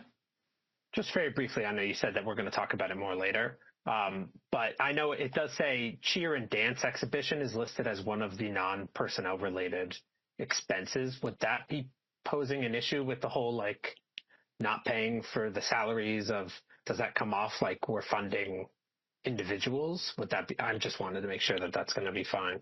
Do you want to bring it up again? Because I didn't see that portion of it. Sure. Sorry. Yeah. Let me just shove it. It says children's area, inflatables, and cheer and dance exhibition, and arts and crafts. And I just worry that maybe that comes off as we are giving money to the performers, which I know maybe would be a potential. No, they'll bring local. A lot of times even the bands, they're local bands that they get, so they're probably schools of some sort, maybe dance academies, so it wouldn't be personnel that we would be bringing in. Okay. Kathleen, you have your hand up? Yes, thank you. Sam, I believe that's just for the vendors. In other words, what they have to pay to rent the bouncy things and the stage equipment that kind of thing, the rental of equipment. It's not towards salaries. Right, I know. I just know we've been picky in the past about, the language they use and making sure it's all. Yeah, good question, but I think we're okay. I think so too. Sounds great. Okay, so then we'll probably see Marab next month also. So if you have any questions for her, she could answer them. Glenn, you have a question? Comment? Just as you consider this, just know there is an option for doing sponsorship as opposed to the NPG route. So hopefully that can be wrapped into your decision. Your review between now and the next meeting. So just because they asked for 2,500 doesn't mean we have to give them 2,500. We may decide to go in another direction. When they contacted us, they did mention that they know there have been cutbacks. So I think by the time March comes, we should have at least Marab should kind of have everything figured out by then, because it's a little different than it was last year. Okay, any other questions or comments from the board or from the public? Okay, then let's move on to new business. So, as you heard mentioned, Jeff was asking Mirka about this information packet. We also have an information packet, and we'd like to give it out at events, and there were some errors on it after we had it printed. So we'd like to create a planning committee to work on the changes to this trifold. And maybe even Kathleen came up with the idea that maybe we should just use a one-page flyer also that we would distribute at events. So the committee would work on the revisions, which would basically be, for now, because we ordered so many of them, crossing out the information, putting in the correct information. And then we could, we'll also get printing costs if we decide to do the flyer. So, Kathleen, anything else you wanted to mention during this, or? No, I think I spoke with Sam earlier today when he was helping me with the computer, and he's good with Canva, so I think he would be a very valuable person to have on that committee. And then, we should have some new people and some old timers, or I should say, how should I put that, on the committee. It's sort of a group effort to just go through and what we want on there, and it's similar to our trifold, but basically my suggestion is, as an introduction to who we are, what we do, and how to get in contact with us and be involved. I think those are the main topics of what the flyer should be, because it's going to take time to redo that trifold. But I'm glad that we have Sam, who has those abilities, and possibly somebody else on the board that has Canva abilities, so we can make a really nice one, just a flyer, so we have them available at these upcoming events in case we're not done with the trifold. Kathleen, did Mary Lou give you access to this stuff, or did she find it? Yes, and I'm not even sure the neighborhood councils had Canva back then when that first one was done, but I looked through and could not find the one that was for neighborhood councils or for our neighborhood council. The one for the trifold with the property, keeping the property clean, that one we do have, but not the one that is basically for the neighborhood, Northridge West Neighborhood Council. I couldn't find it, and to my knowledge, they probably didn't even have Canva back in those days when it was developed.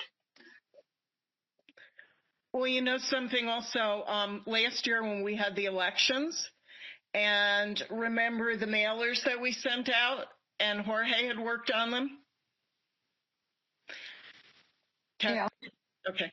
So anyway, we were working with this gal. She's local, and her name is Mary Johnson, and she's got a printing company called Peacock. So Jorge worked along with her with the Canva, and she helped him set everything up, and he said she was very good. Well, that's good. That's fine. Maybe we can work on it, as long as we have the talent within our board. Right. That would be a cost-saving thing probably, because undoubtedly she charges, right? No, I think it was just the last part. Well, Jorge is a master also at Canva. Right. So he kind of set everything up, but she just at the end, he worked with her for just to get it, the right size, I think, and get it, so if, if we need that, that's if we great. need that, That's Sam good to needs know. that help. Yeah, that's great. It's very good to know. Thank you. Yeah. So, because I don't remember, it may have been Cindy Cleghorn that printed those up. Or unless it was, maybe we did have Mary do it. I'll ask Mary, She may still have it. Maybe we wouldn't have to start from scratch. You mean a flyer? You're talking about a flyer? Yeah, whatever they use to do the printing, she may already have it. And then, is that what you want to do, make the change, or do you want to just do the crossouts like we talked about? Are you talking about the Northridge West Neighborhood Council, or are you talking about just the flyer that we want to make up? Flyer or trifold? Okay, the trifold I thought we weren't redoing. We were just going to cross out. The flyers are very simple. Just put, that's a one page. Right. And are you saying we need, my suggestion would be that our committee and Sam in this event, or whoever else is good with Canva, can do, submit something, or we can work together as to what we want on there. It should be a simple flyer to construct. And I don't really think we need a lot of outside help as far as that's concerned. If you're saying that we already have a flyer. No. Oh, okay. Then I think we need to. I would just take some of the pictures maybe that you have on the trifold and put them on the flyer. Those pictures on the trifold are outdated, most of them. We can take this to committee and discuss it, but okay. Yeah, I don't. I think the trifold we have is very outdated for the Northridge West Neighborhood Council. Some of the information is still the same, but in general, the pictures are not. Okay. Okay, so do we want to create the committee? It's called the Planning Committee. We right now do not have it in the list of committees. And who would like to be on that committee? I'm happy to help. Kathleen, you have your hand up? Happy to help. Okay. Sam? Are you volunteering? Sure. Anybody else want to be on this committee? I'd like to be on it. Okay. Jeff? Okay. Kevin, you have your hand up? Yeah. You would like to be on the committee? I'll help. Can we have 4 people, or are we just allowed 3? As long as it's not an ad hoc, you can have more than 3. Okay. Kathleen, you still have your hand up? Did you have a comment? No, I'm sorry. Okay. I was just saying I would like to be on the committee. Okay, so we have 4 board members on the committee. Who would like to be? I'm sorry, what? You want to make a motion to create the committee? Yes, please. Thank you.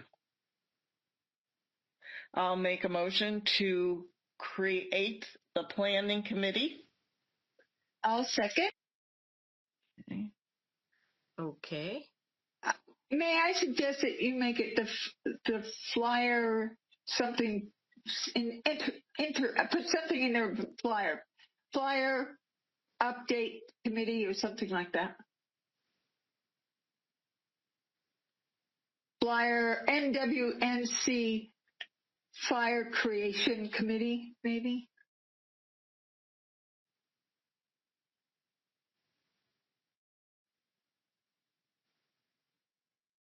I'm afraid if you say planning in there, they're going to think it has something to do with city planning. How about, I don't know if this would mess things up, but outreach flyer committee? Or is it going to be, because we have an outreach committee, it doesn't work?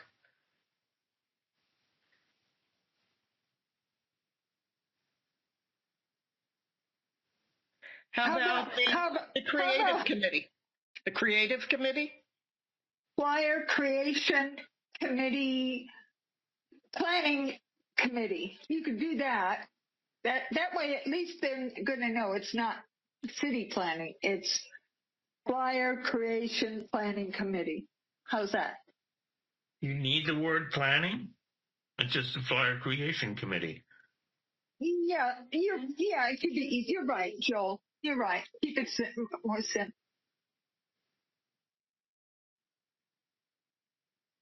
Okay, flyer creation committee. I like that. I have one more question. Is it a permanent committee or an ad hoc committee? Permanent committee. Okay. Okay, Kathleen?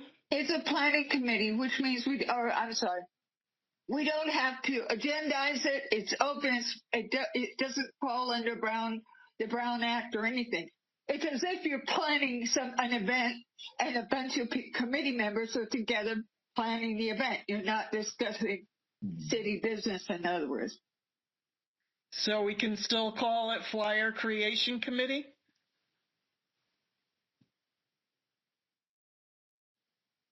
I don't see why not.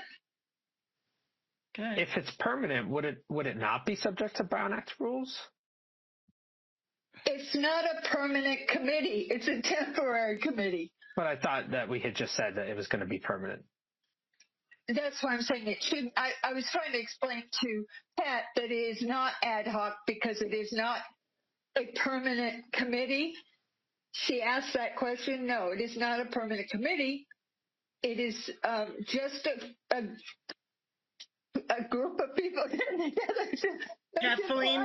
Kathleen, if you read it, because I read it the other week, an ad hoc committee is a temporary committee just created to do like an event or something. But it's temporary. Well, so is compiling a flyer. That's not a permanent committee. You're not creating a committee. You're not creating a standing committee. Standing committees are permanent. This is not a standing committee. It's a project committee. That was my concern. Yes, so it's an ad hoc. Yes. No, it's not ad hoc. Those are the only two options. Am I wrong? Dan and I are on the same page on this. The planning committee is a non-distinction. Okay.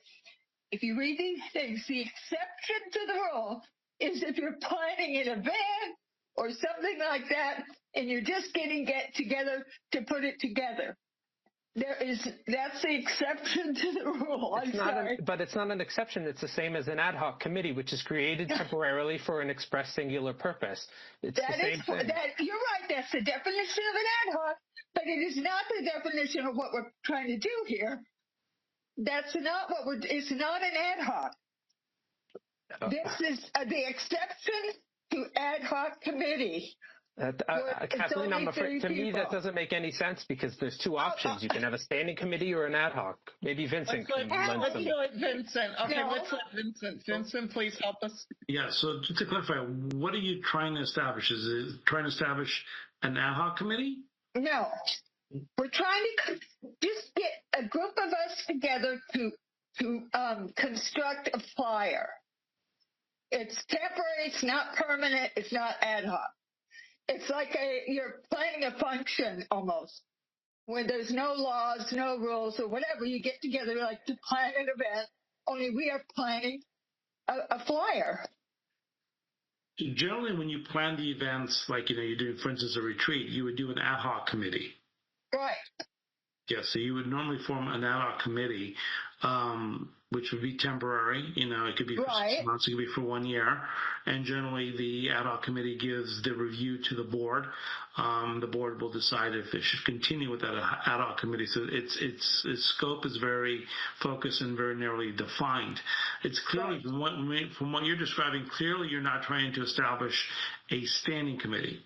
Right. So to me, in my opinion, it sounds like more you're trying to form an ad hoc committee to address a specific matter. No. If you read, there's an exception to the ad hoc, which is creating, if you want to just plan an event where it doesn't matter how many people engage, where you're planning an event, you get together, you plan the event with details and so forth. It has nothing to do with the Brown Act or anything. In fact, stakeholders can come in, and which is separate and different from regular ad hoc committees. There is an exception. I just read the thing. I'll have to send it to Sam.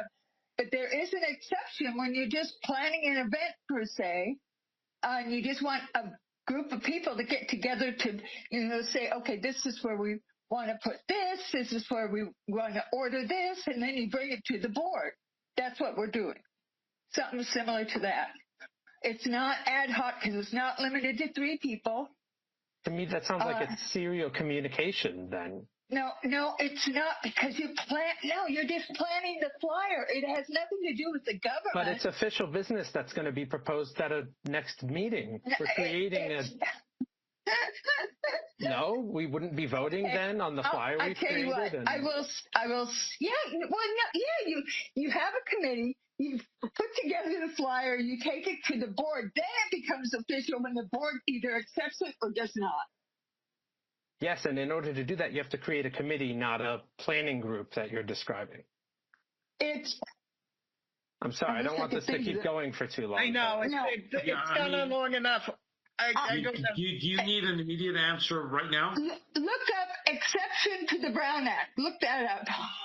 There's so many exceptions to the Brown Act, but do you need an answer like right now? Well, it'd be nice if we did, but if not, we can, I guess, table it. From what I'm thinking, it sounds more like an ad hoc. If there is an exception to this area that you're referring to, let me explore. Yeah.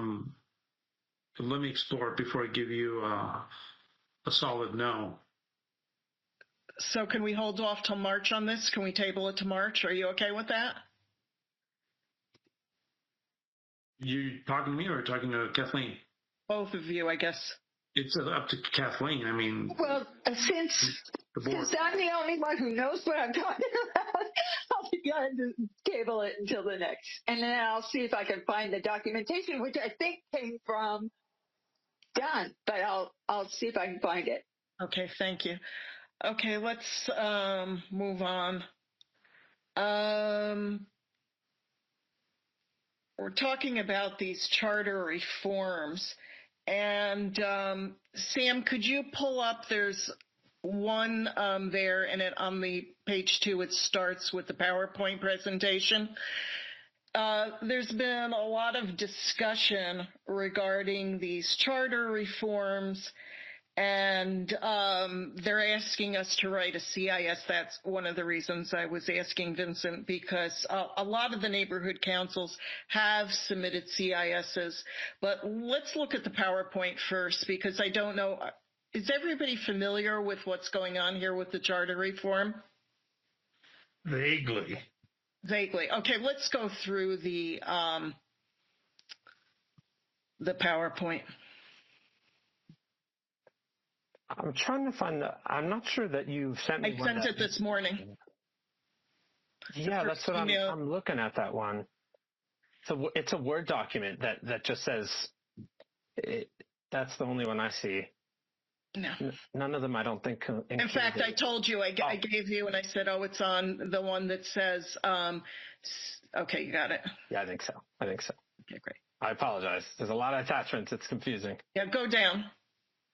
Because I just grabbed it. Okay, let's start there. And maybe Kathleen and Glenn, can I have your help on this? Glenn is on the committee, so this committee was established. And yeah, Glenn could probably tell you what's happened in the meantime. Yeah, the Charter Reform Commission has refused to consider our recommendation. Refused to consider our recommendation. Okay, but Glenn, go ahead.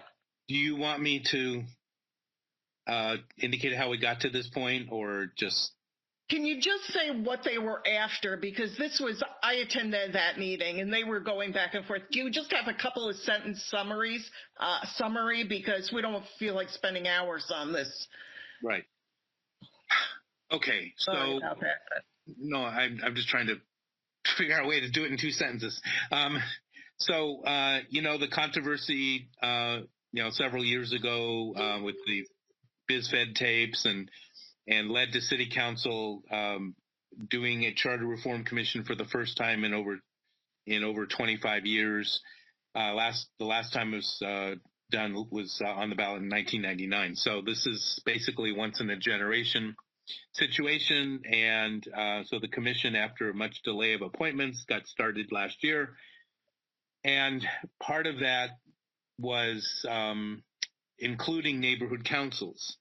And while some neighborhood councils did attend the meetings starting last, I don't know, when they finally got going, like in June or so, it was very hit or miss.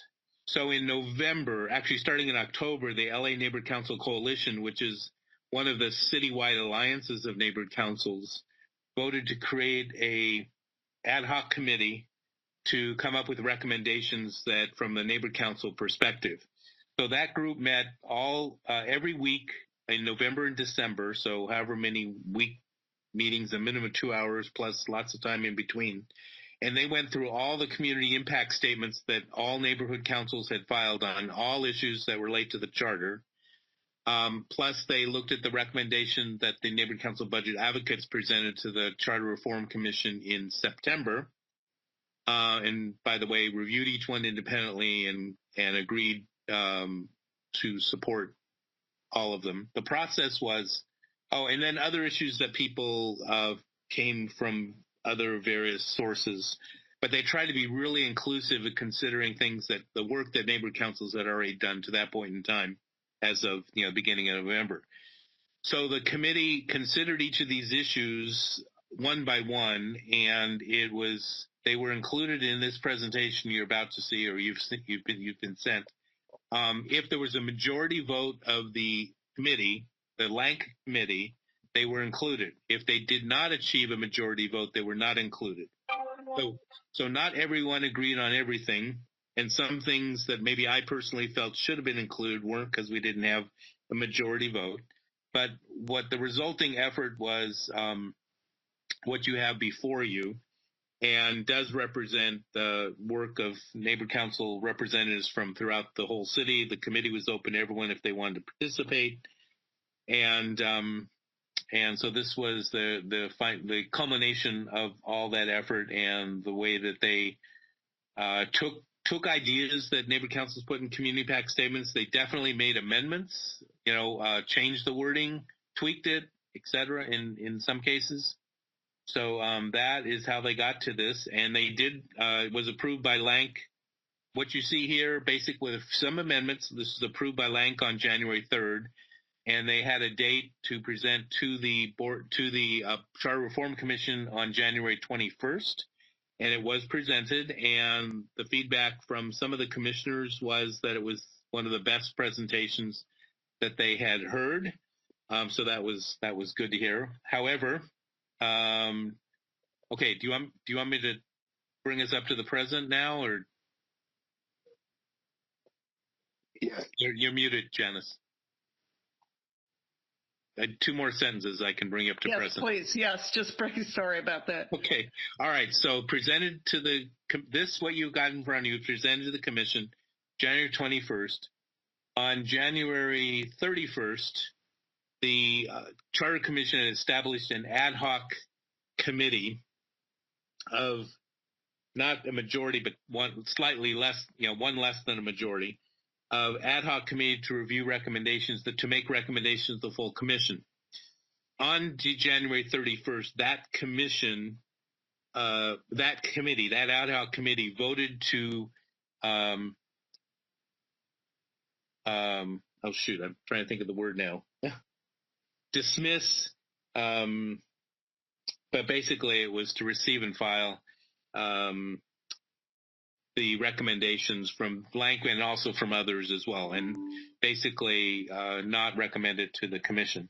So at the commission meeting the following Wednesday, which would have been, or Thursday, December 5th, I guess, this past Thursday, a week ago, this past Thursday, it got into a big debate. There were clearly some commissioners who disagreed with the the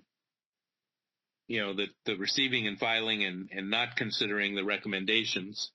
So word has it that at tomorrow's meeting, the 11th, that the commission will now possibly, they have enough for a maker and a second, and we don't know about a majority to approve, but to actually consider some, I won't say it'll be all these recommendations, but maybe there may be some recommendations. And of course, the reaction is of all this work and all these CISs and all the neighborhood councils, that there was not, and the budget advocates, multiple recommendations, that there wasn't a single recommendation that was worthy of further consideration. That was the question raised. And you probably read in the news reports that 3 of the commissioners were found with basically written voting instructions of the same sort of a format, 3 out of the 6, same sort of format, like someone was telling them how to vote. We don't know who, but they had left on the table and they went for lunch break and someone took photos of the documents. So that raised some concerns, and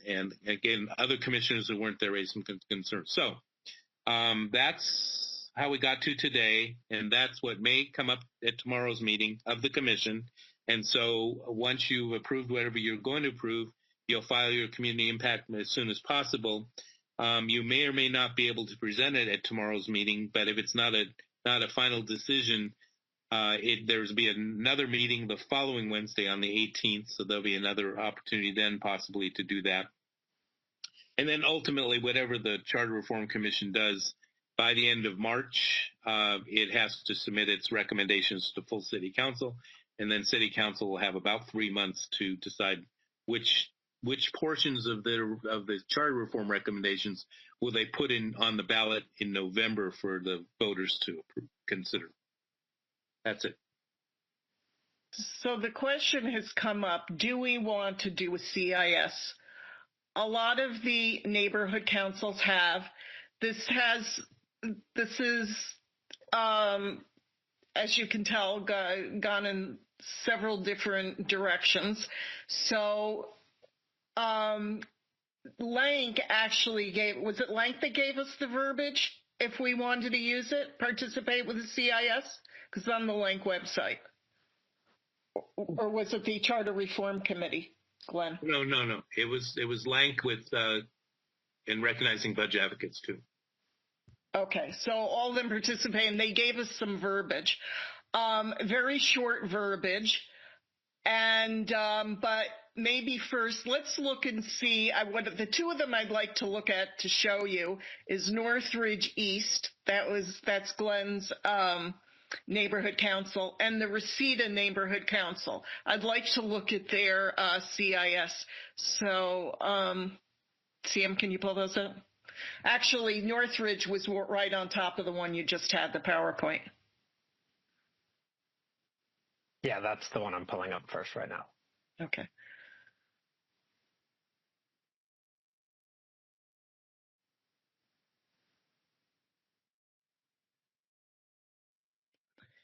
So basically, let me read through this. The Northridge East Neighborhood Council voted to support in concept the charter reform recommendations approved by the Los Angeles Neighborhood Council Coalition, LANC, as well as those approved by the Neighborhood Council budget advocates, and to file a community impact statement to the Charter Reform Commission and to the City Council.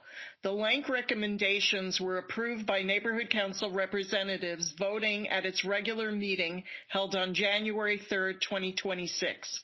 This vote was a culmination of weekly meetings held during November and December of 2025 by the LANC Charter Reform Ad Hoc Committee that included participants from NCs throughout the city.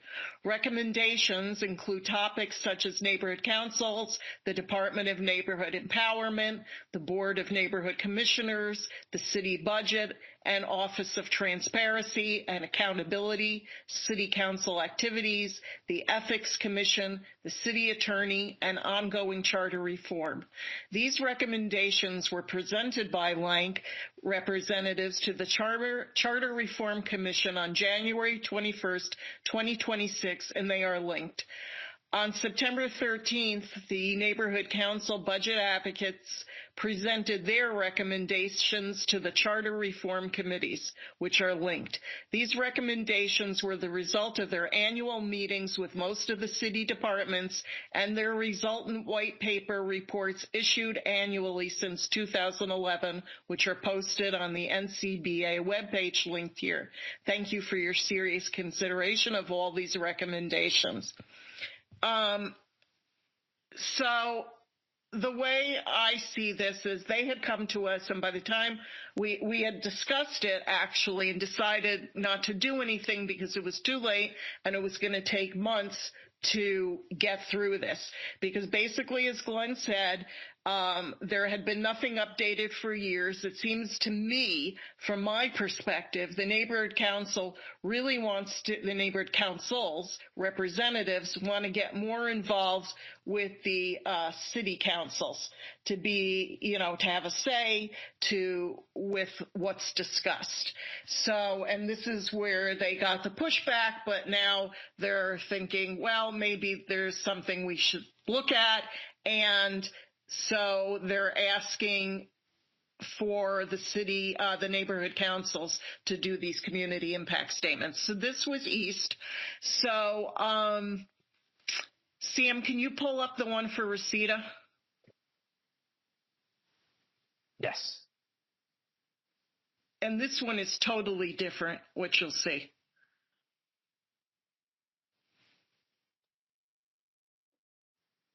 It's not Hollywood. Whoops. Here we go. Looks pretty nice. Well designed.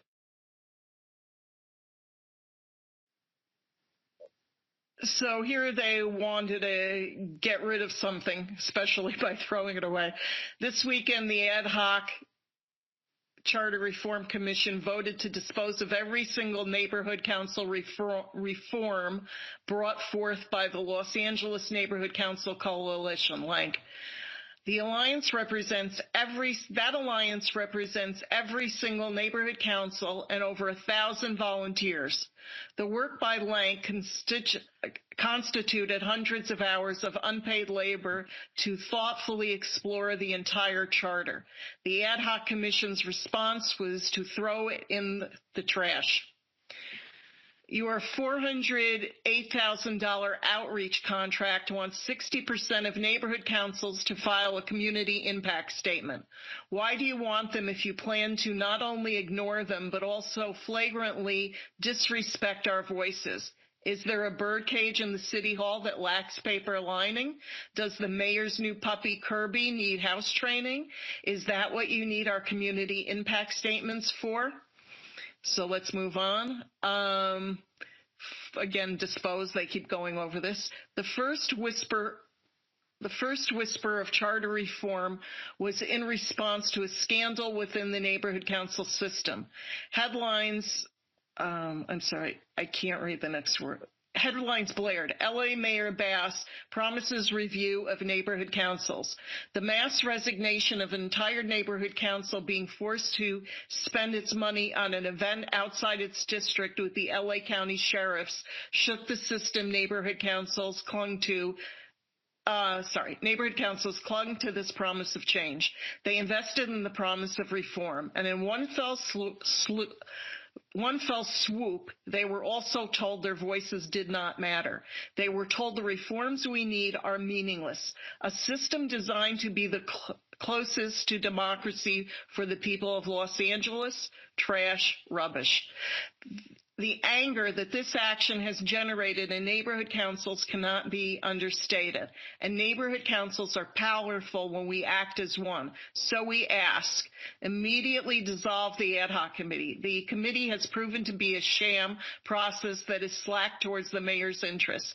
The committee has strayed from its original purpose of offering up and down votes to making sweeping policy alterations and additions that receive no prior discussion.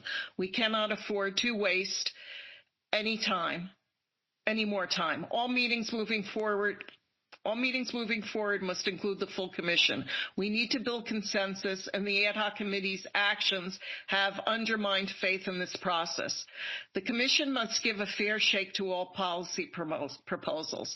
They should move to vacate all ad hoc committee recommendations and review every single vote for fresh consideration so that we are actually moving forward with consensus items that have the support of 7 commissioners.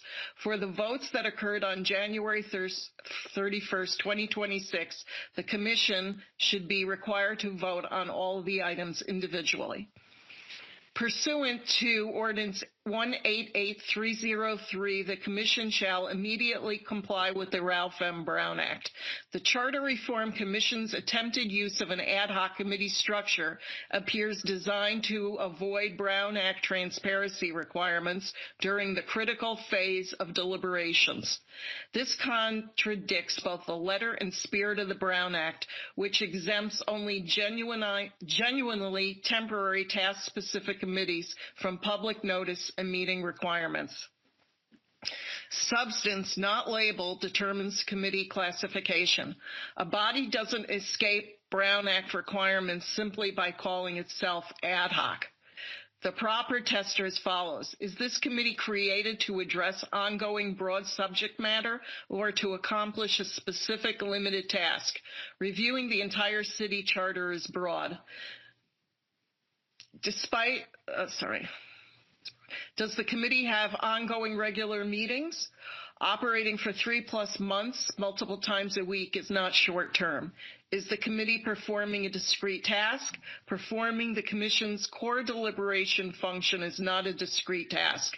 This community impact statement was passed in a meeting held in accordance with the Brown Act on February 3rd, 2026, with 10 votes of yes, and there were no abstentions, no noes, no ineligibles, and no recused. So you can see the difference in the way this was handled. And so I just want to bring up the last CIS, which we have been told, because this got very confusing. So some of the neighborhood councils said, well, you know, give us some verbiage to use, and it's very short. Sam, can you pull that up? Yes. All right.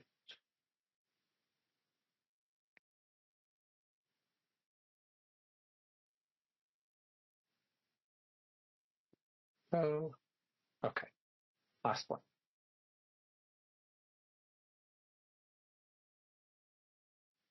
No, this is the Northridge of the North Hollywood. Oh, is it? Which one did you say? Sorry. It was just a little one. I think I titled it. Oh. There's the like draft that you created. Yeah. Well, there was a draft that Richard created, but then I want to see there was just one small paragraph that I put on a Word document. Yeah, you want me to just read that? I have that. Yeah. The blank, assumedly Northridge West Neighborhood Council, supports the charter reform recommendations approved by the Los Angeles Neighborhood Council Coalition, LANC, as well as those approved by the Neighborhood Council budget advocates. So basically it means to go along with what they have decided. So Glenn, I come back to you on this because this changes every few days. So now that they're having the meeting tomorrow and they're having another meeting next week, but you said we could submit a CIS. It doesn't have to be this week, but that would mean we would have to have a special meeting to go over it after it's written. That depends on your bylaw, on your standing rules and procedures. You know, if you take a position tonight, I mean, you could even say you support the wording you read or Sam read, and support the receiving neighborhood council, whatever you want to do. But I can tell you that for most neighborhood councils, they're not going to have a separate meeting, especially because of the time constraints. So if you know what you're going to do, what you're going to say, unless there's something to the contrary in your standing rules or even your practice, that's just that's what other neighborhood councils do. But I want to honor and respect your procedure. If you want to have the whole board see every I that's dotted and T that's crossed before you vote on that final thing, then that's your choice. Kathleen? I would agree to it in concept, as long as we clarified that we approve of it in concept, because we don't have the time tonight to go through and make really to take a position on anything that we haven't read. So, but I would agree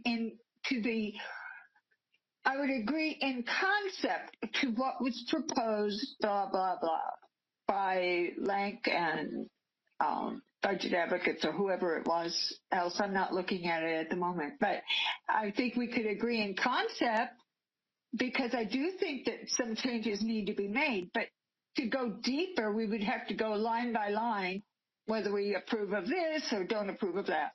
That's just my I myself, after attending some of these meetings and reading this several times, I agree with you. To be quite honest with you, I think some things do need to be changed, and some of them I don't know. I'm not. I would have to go back and really dig into them. So, Kathleen, is your thought taking that little blurb that they gave to us on the Lank website and putting in concept and voting on that? That would be my suggestion, at least then that we know that things need to be changed, so that the city knows we agree some things have to be changed in relation to neighborhood councils, but we're not specifying which things we agree with or not. We just agree in concept. Okay, Richard? Yes, I just received an email from Terrence Gomez of LANCC. I think most of us got it at 5:39 p.m. today. He's asking us to send the CIS with the original wording, that long version without any changes. So I don't know if that cancels out the small paragraph, or did he do an attachment? Did he do the attachment? Did he send it?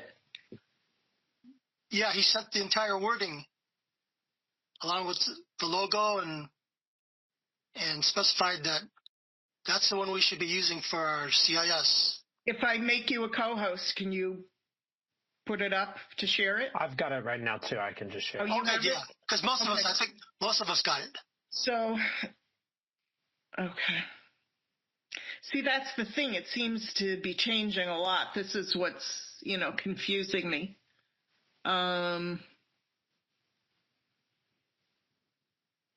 Yeah, here, after we, the undersigned, support these reforms.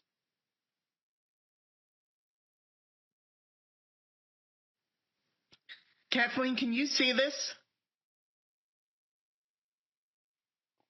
Let me read it. Where should this is giving me the place I should start to read this? That seems to be where the reforms start, yeah. It should start under the red letters. There are red letters at the very bottom. I think this is the stuff that they want us to copy, this whole chunk here. There was a red part there that said, please do not edit, so. Yeah. Please do not edit the preceding letter other than to add your signature name at the bottom. I think it's on the bottom. The red letters on the bottom and the top. Can you go up a little bit, please, Janice? Again, I want to just read what it says. Let's see. A letter of support. On January 21st, 2026, the Los Angeles Neighborhood Council Coalition, Lank, presented a set of Charter Reform Recommendations to the Charter Reform Commission. You can find the full list of recommendations here and the recommended charter changes here. The list of reforms below are highlights from our recommendations. In an April 26, 2023 article by Mayor Bass promised to evaluate the city's neighborhood council system. The article adds, Bass said she wants to really improve the system. This is our opportunity to make sure we deliver on her promise. We, the undersigned, support these reforms. We are counting on the commission to respond by making these vitally needed changes to the charter. So in essence, we're saying we agree with all the changes, and that's why, I would ignore this letter and go with the CIS that we are. Well, I think we could also go through this letter and see exactly what they're proposing here. It may differ, no? I have a feeling if you click it, it's going to be long. I know that, the link to the recommendations will definitely be longer. Yeah. We haven't had a chance to discuss what the recommendations are. Do we even know what they are? No. No. Annis, can I chime in just a second? Please. Okay, this is separate. This is in addition to what Blank voted on and the request, the proposed wording that you had read earlier. In addition to that, recognizing that many neighborhood councils may not be able to agendize and act in time to file a CIS, they have prepared this. Basically, it's a individual, not a petition, but basically a letter that people can sign on to. So this is intended for anybody, not just neighborhood council board members. It can be stakeholders, anyone who wants to sign on to this as an individual. And this does extract some things from their report, but it's just certain things. And it's in response to what happened that we've already discussed, at that January 31st ad hoc committee. So I guess you could incorporate this in your community impact statement, but that's not the intent of this. This is intended for individuals to personally sign on if you agree. Well,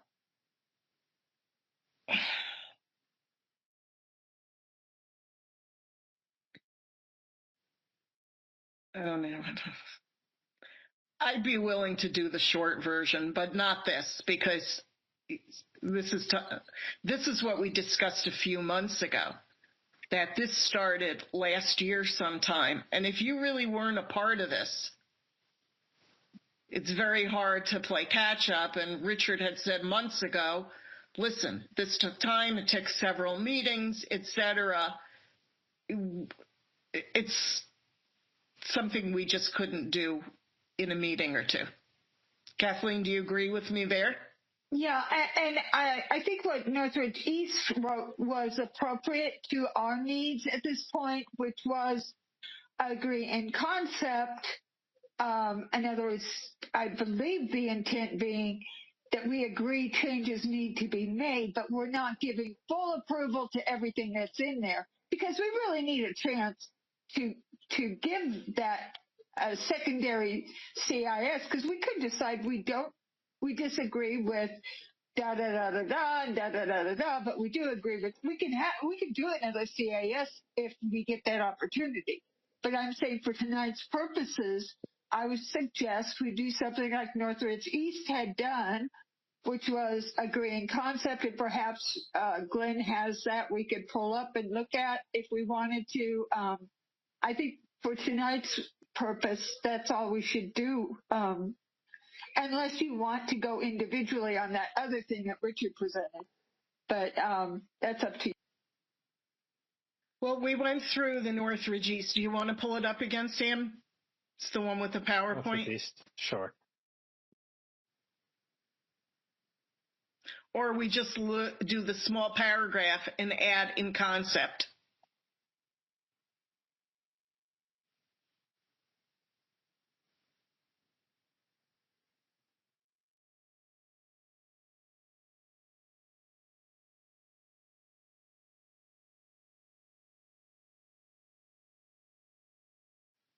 So basically, it just gives the items that they want to do,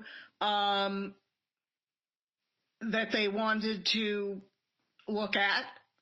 Recommendations include topics such as neighborhood councils, the Department of Neighborhood Empowerment, the Board of Neighborhood Commissioners, the city budget, an Office of Transparency and Accountability, city council activities, the Ethics Commission, the city attorney, and ongoing charter reforms. So these were the recommendations that they wanted to look at, or to me, have the neighborhood councils get involved with or make changes so the neighborhood councils could be more involved and active in these situations with these different departments. I thought that was the whole purpose of the neighborhood councils in the first place.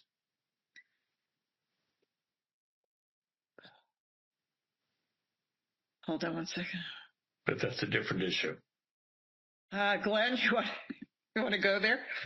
Real quick. Just to clarify, up at the top there, what's in quotes, starting with the word support? Yes. All of that until the unquote, the last quote, city council, okay? Mm-hmm. Unquote. That was the actual motion that Northridge voted on. It is the same, I believe it's the same as what's on the Lank website, except we added the words in concept. Okay.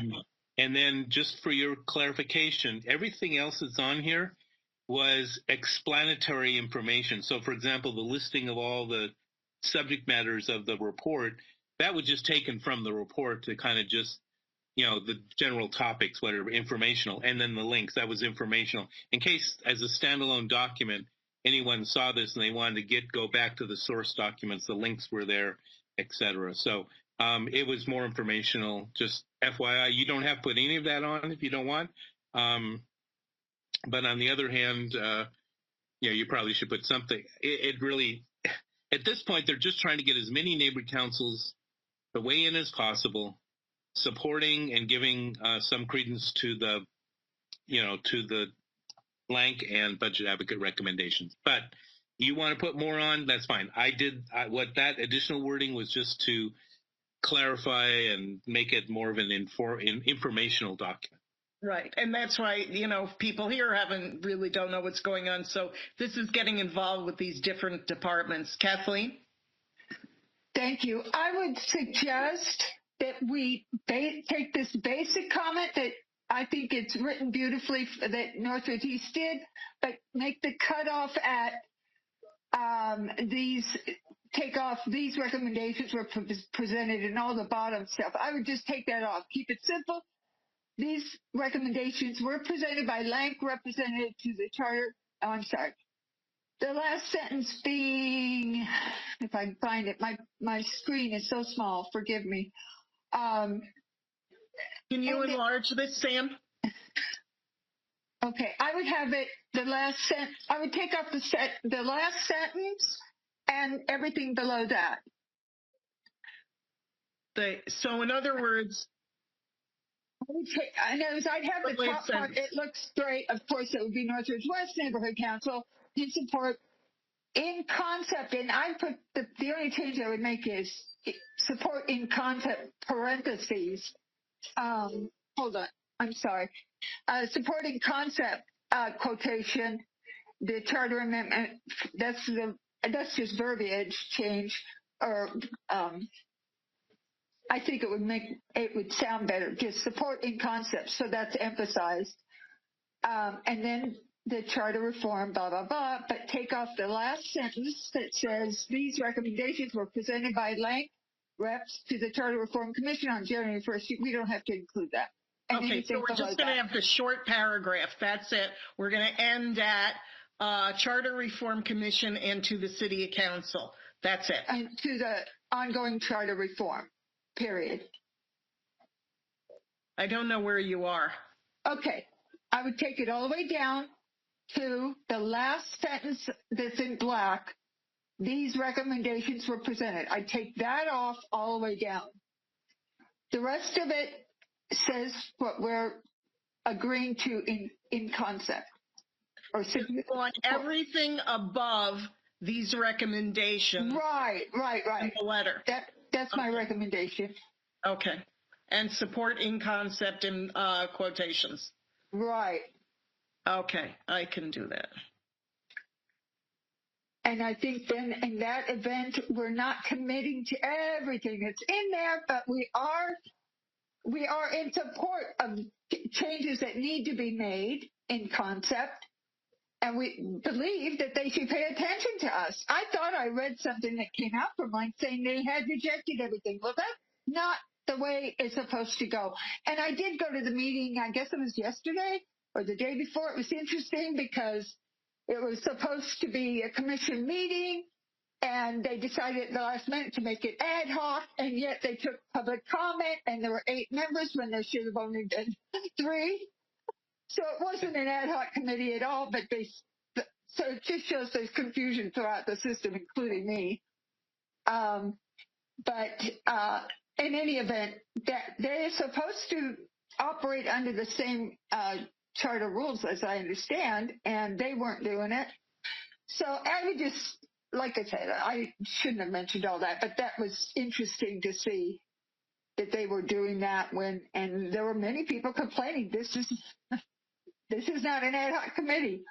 Anyway, so you got my recommendation, and I believe we could vote on that and write it up and maybe have I don't know if we need if everybody agrees to it, I think we could send it. Okay, so I will make the motion that we write this, everything previous to, we're looking at the first paragraph here, it's all one paragraph.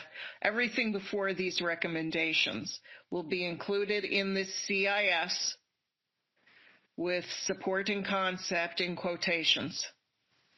So I will make the motion that we present this, and basically what we're doing is we're saying there need to be changes to our relationship with the city offices. And the commission, basically we're saying the commission has to recognize our position. Yes. Okay, I agree. Is there a second for that motion? Sure. I'll second. I see I'll second. Joel.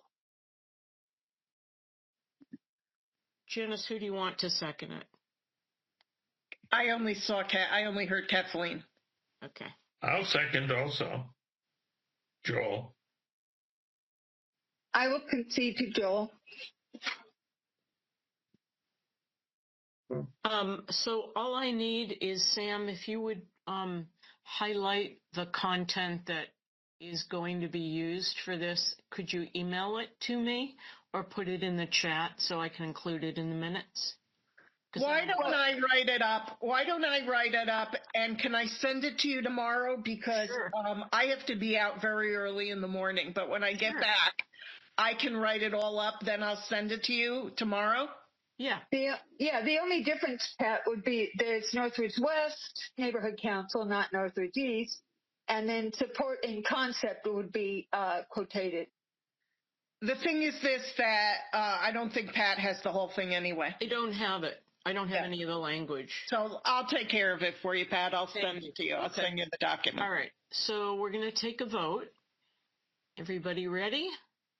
Okay. Janice? Yes. Kathleen? Kathleen, yes. Joel?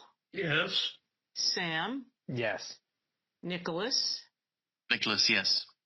Jeff? Yes. Richard? Yes. Kevin? And just to clarify, we're voting to agree in concept. Is that right? Yes. Yeah. I vote yes. And Crystal? Yes. Okay, so it's unanimous. Thank you, everyone. I know this was a tough one.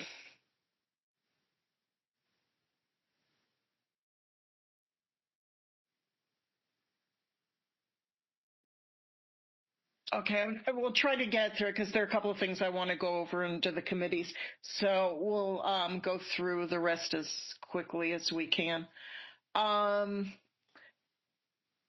last month we talked about 4 board members because there could only be a total of 5, and I'm already able to access the CIS posting system. That's what I did when we did the prosecutor one. Was that the one we did? CIS, I think so. Anyway, are there any other board members that would like to have access to the CIS posting system? I'm down. Yeah, I am too. Kathleen. Mm-hmm. 2 more people, if you like. Richard, did you want to do it? Oh, yeah, definitely. Thank you. Okay. I can take 1 more person. Any other interest?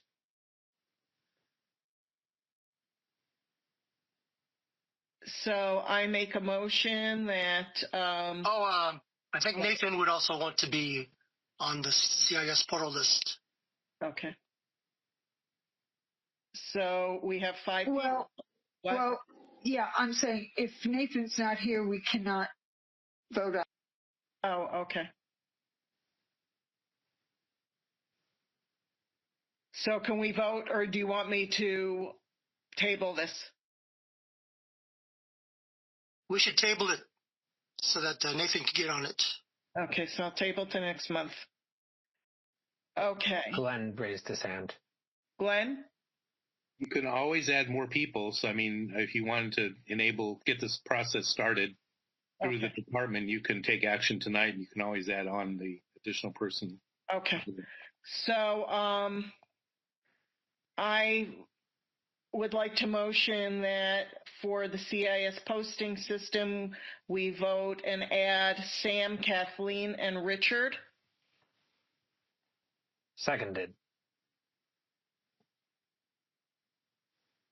Okay, so we'll take a vote. Let me just put that note down. Make sure that we're getting any public comment when need be. Oh, I'm sorry. Do we have any public comment on this?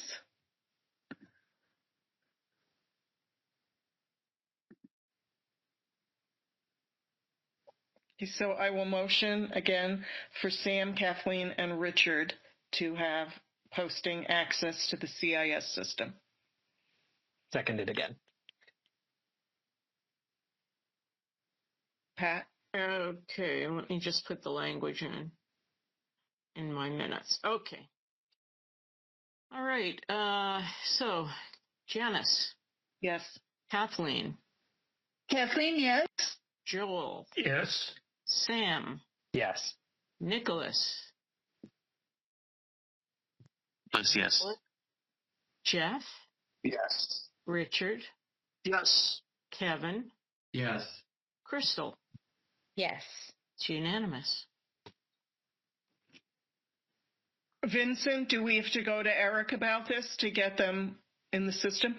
Yeah, so I sent you, the email that I sent you, this is a very similar way that I got you into the system. We'll just let, the folks at the CIS, which is pretty much Eric, know that the board approved the individuals tonight, and then he will set them up. Okay. Yeah, I'm assuming you don't need the email, right? No, yeah. I have. Yeah, okay. Yeah, I'll get that out tomorrow, everyone. Okay.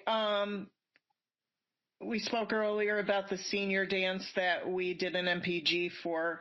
It's going to be on May 15th. So we're allowed to. Mirka, how does this work again? That we're allowed to nominate somebody, a senior, for a certificate awarded at the senior dance? Yes, we typically allow the NCs that participate and approve the MPG a nomination for a senior award of the year, and we present them at the dance. We encourage the seniors to attend, but sometimes they don't. Nonetheless, we produce certificates for them, so we can just send them your way, and if you have contact with them, you can give it to them.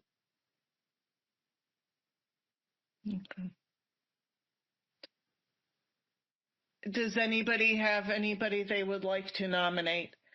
And I guess it could also be a stakeholder. Is that true, Mirka? Yeah, it can be anyone from your NC boundaries. It could be a board member. It can be an individual that volunteers often.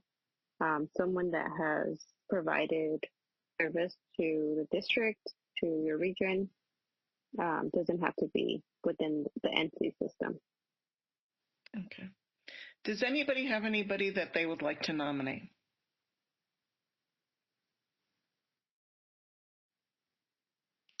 Richard. I nominate Kathleen for her expertise and enthusiasm and all those services all these years of services. Thank you. Any other nominations?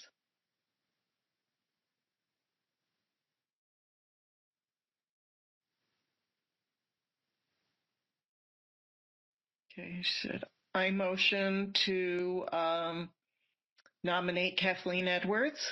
Janice, I just want, if you don't mind, I think that they can self-nominate if there's anyone else that would like to self-nominate themselves. I think that's appropriate. Anybody else like to self-nominate?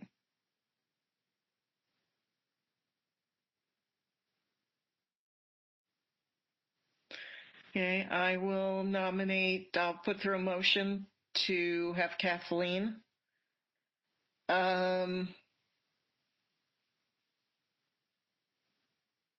Be the senior, our senior nomination. Senior of the year. I don't even know what I'm afraid. I don't even know what to call it. No, they call it on it as senior of the year, I guess. Mirka is. I don't know what to call it, Mirka. Yes, it would be senior of the year. Senior of the year. Okay. Yeah, and Richard, thank you so much. That was very sweet of you. Thank you. I'm afraid to call it anything. Okay. Is there a second on that? I second it. Okay. I'm sorry, was that Jeff? Yes. Jeff. Okay, thank you. Oh, do we have any public comment? I'm sorry.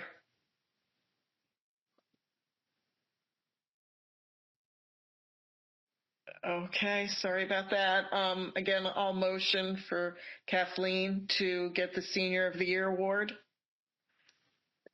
Jeff, you want to second that again? I second it. Oh, it's okay. Once you say it, I've got it. Oh, it's okay. Okay. Janice. Yes. Kathleen. Kathleen, thank you. Yes. Joel. Sure, yes. Sam. Yes. Nicholas. Vote yes. Jeff. Yes. Richard. Yes. Kevin. Yep. Crystal. Yes. It's unanimous. Thank you. Thank you all. If they'd asked me 4 years ago, I would have been embarrassed to accept such a nomination. But at this stage, and since it's my last year, I would be. That's very sweet of you, and thank you, everyone. Well, be at the dance. Okay. I'm wondering if we should, it's getting late, and I'm wondering if we should table the bylaws till March. Does that give us enough time to present them? They're due on April 1st.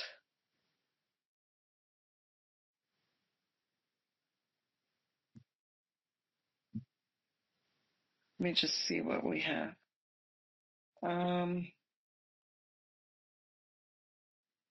Okay, you know what?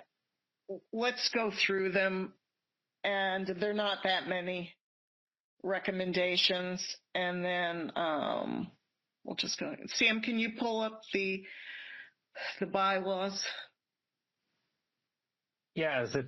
Should be one. There's yellow, and by the way, I was going through them again, and the last page is still wrong. So we'll have to fix how it's done, but I just want to get the additions, changes, removals approved tonight, and then we'll work on getting I'll work on it tomorrow if it set up correctly. Yeah, it was still, I went through all of them, and the last page I found wasn't correct. It cut off some of it.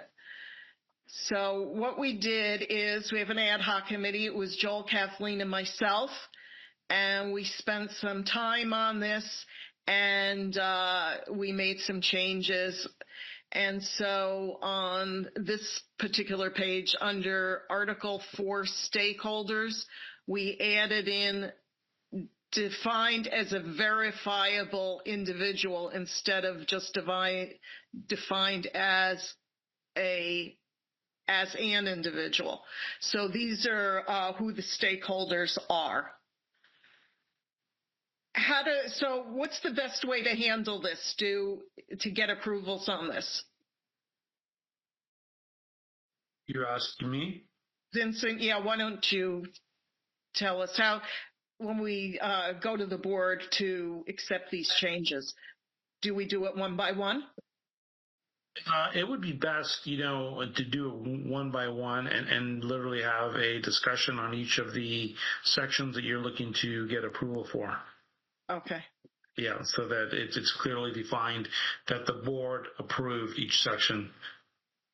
Okay, so what we did here, Article 4 stakeholders, this was the definition of a stakeholder, someone that lives, works, or owns property within the boundaries of our council, or is a community interest stakeholder, defined as, it said, as an individual who is a member of or participates in a community organization with the boundaries of the neighborhood council. So we want to define it as a verifiable individual. So are there any comments about this? I do have a quick question. Is the intent mainly just to provide language that that says that we would be checking for evidence that they are? Yes. That's what you mean? Okay. Yes. Glenn, you have your hand up? Yes. So I like the intent, but this whole article, stakeholder, is defined by city council action, and it is part of the template. There are several sections of the bylaw articles that are by ordinance or by bonk action that cannot be changed by neighborhood council. And even though this is strengthening what's there, I would ask you to ask Vincent to, because my understanding is things like this that are set up under city ordinance cannot be changed by any of the neighborhood councils. Thank you. Before I go, can I just, Joel, since he's on the ad hoc committee, what do you have to say? And then we'll go to Vincent. I'm not sure I understand the question. If something is fixed by the city, then we cannot change it. Okay, Vincent, do you want to? So then why would they be asking for us to update our bylaw? Vincent? So the template that you guys are going off, you're working off the most recent template because it will show you it's red, yellow, green, what can be changed, what cannot be changed. That's essential because the sections that can't be changed, those are the ones that you have to keep. Off the top of my head, I don't know. I'm assuming you're not voting for any of these this evening, correct? You're just reviewing them. No, we wanted to vote on them tonight since they're otherwise, but I haven't seen anything with any color coding. Well, I did in the guidance, and it didn't indicate that you couldn't make changes, but the changes you made, if you're inserting a word here or there, that it has to be in yellow. If you're taking something out, you have to show the cross out and the included or the new verbiage. But what I understand is we get approval on it, and then we send it in, and then if they have any complaints, then they kick it back. Is that not correct, Vincent? To make your job easier, what you just described, Kathleen, which is, the marked out changes should be made, the red sections that can't be changed, you should just avoid changing. You should not change them simply because those you can't change. Now, what ends up happening is when any time a neighborhood council will submit to us their bylaws, we're going to review and look at it with a fine-tooth comb and say, okay, well, can't be changed. This may be changed. We're assuming that when you're looking at that template that you're following it. So that's definitely guidance. But Janice, it seems like you're saying that you didn't use the template? No, this is what I pulled off of our website. Okay, because the template was sent to the councils in terms of using that kind of as a guidance. I can send that to you. Could you please? Thank you. Yeah, let me send that to you right now. As I recall, the things we can't change are the number of board members, the definition of a board member, those kind of things we can't change.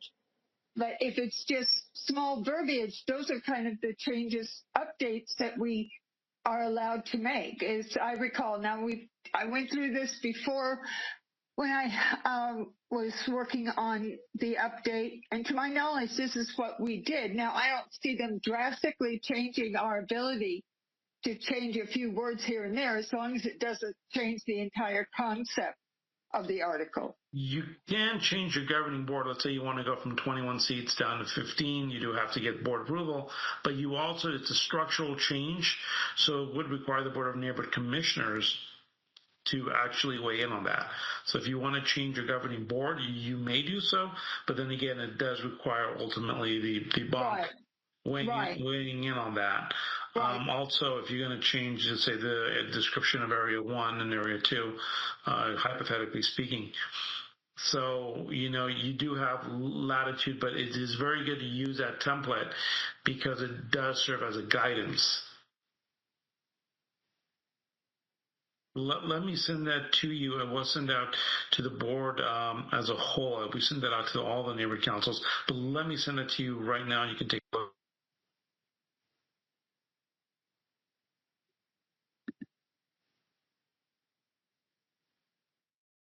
Janet, where did you say there was a problem?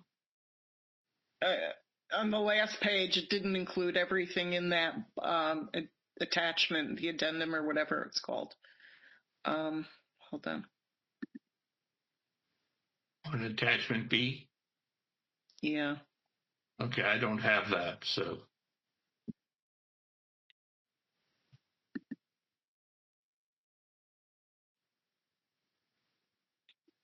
And we need to change the footer.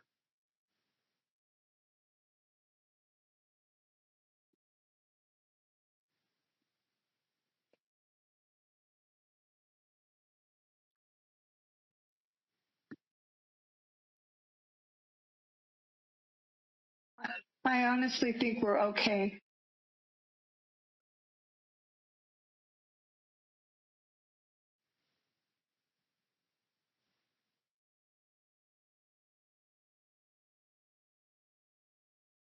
I'm still waiting for it. It hasn't come in yet. I updated the footer so it has the correct today's date. Okay. We'll send that to you.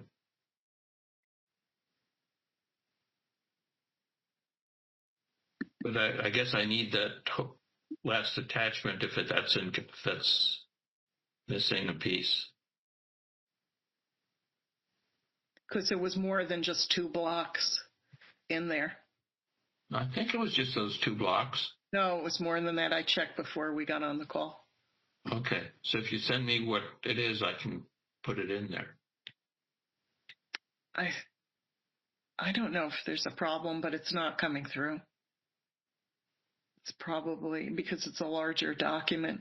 Kathleen, do you have it in front of you that we can go through and say this is allowed, this isn't allowed?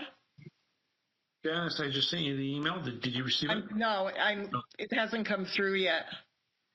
But I think there may be a problem. Vincent, all you have to do is just copy, that little block that says this in yellow, this and da-da-da. And just that block is all we need to see, not the entire document. So if you want, okay, I think it just came through. Okay. Hold on. It just came through. Oh, it's the whole thing. Okay, so this is a friendly reminder. What is this? Go down where it says at the very bottom, important attachments, the Board of Neighborhood Commissioners Neighborhood Council Bylaws template, number 2. Got it.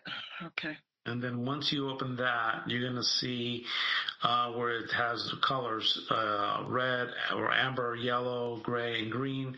And then it tells you what cannot be modified and what must appear in your bylaws. And then it has optional language. The text cannot be read. The text cannot be modified and must appear in your bylaws. Okay, so what cannot be, what is in red? Yeah. Can you read what's up on the screen, the changes in yellow? Then I'll read from the document that I just received. So we cannot make any changes to Article 4 stakeholder. So we can't do anything to make it verifiable.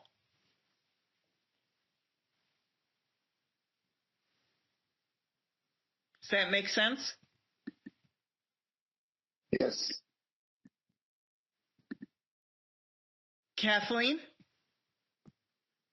If that's what it says, that we can't add that, then I guess we can't. I didn't know that. Okay. Sam, could you go up to that one so I can see it? Okay, there you go. 4, we cannot make any changes to stakeholder. Our next, we wanted to make a change. Let's go to a yellow or a cross out. Cross out. What, can somebody read the article to me? Article number?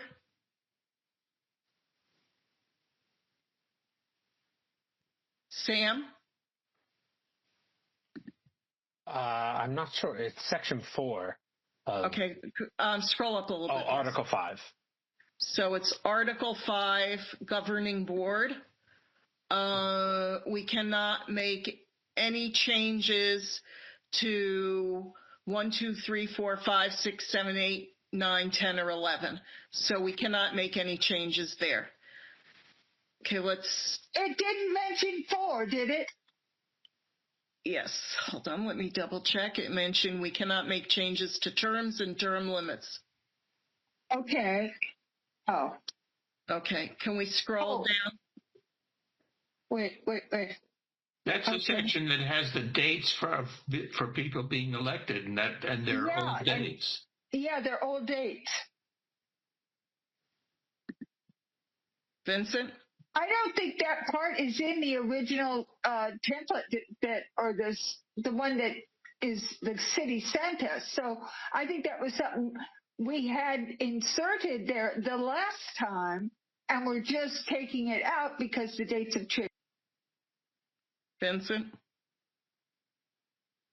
Can you hear me? No.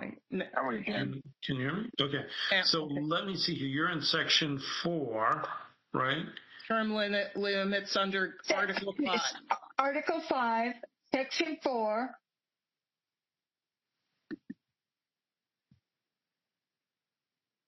Down here. Okay, the composition. So with the board seats, you're going to insert the number of board seats, the description, and you are on section, which section is it again? 4, term and term limits. Okay. Section 4. Okay, so section 4. So you have to keep that section there. Now, in the yellow section, it's board members shall serve. You could put 2 or 4 staggered terms. So then you look at the yellow.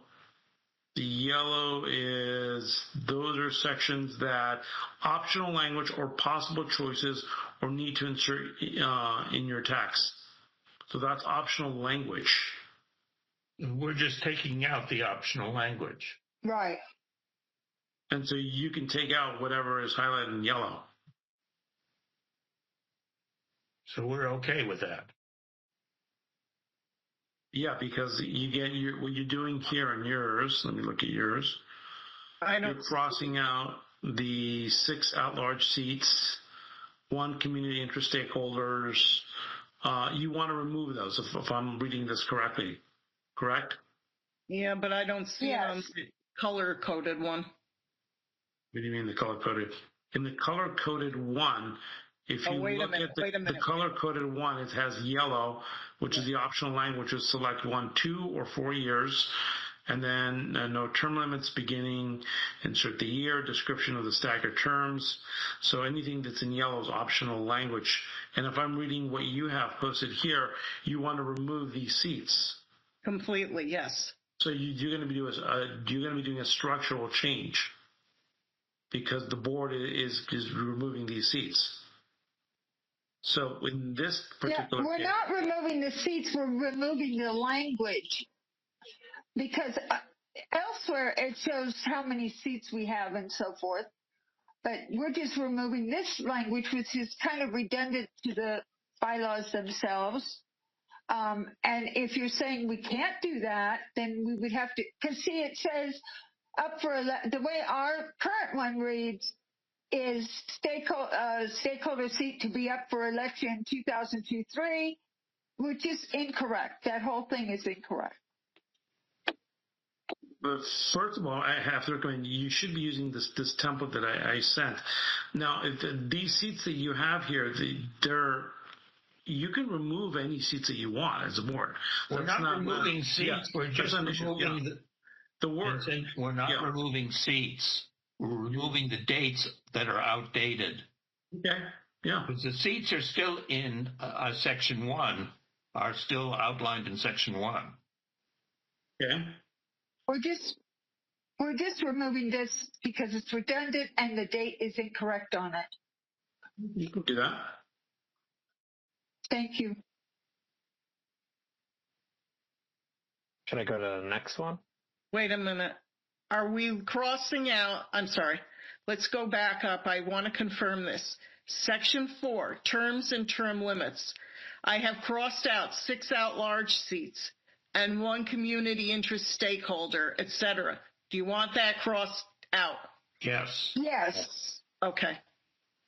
Then let's move on to the next.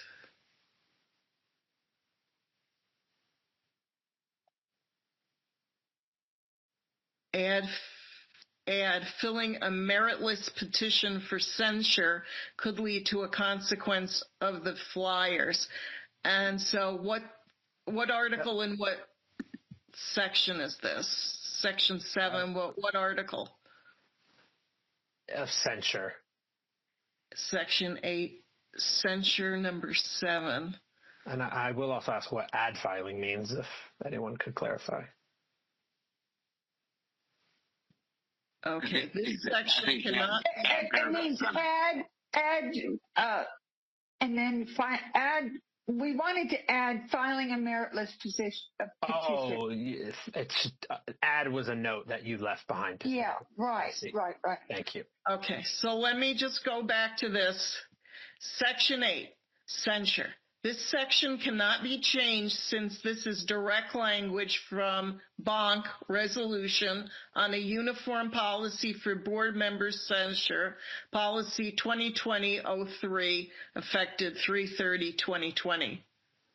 The purpose is to, okay, now let me look at section 7, and here they don't have a section 7.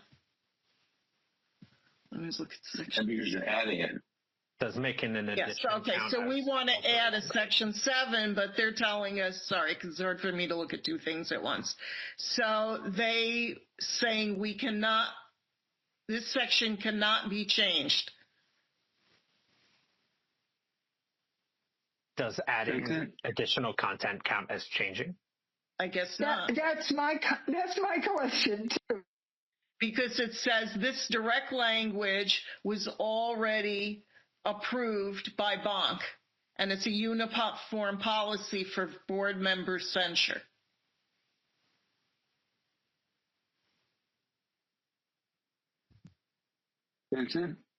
Yeah, I'm trying to match it up with where you guys are at. This is a little bit more challenging because generally what ends up happening is I'm trying to match it up with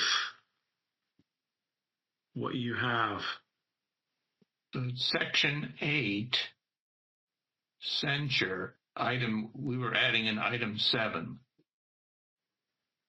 Yeah.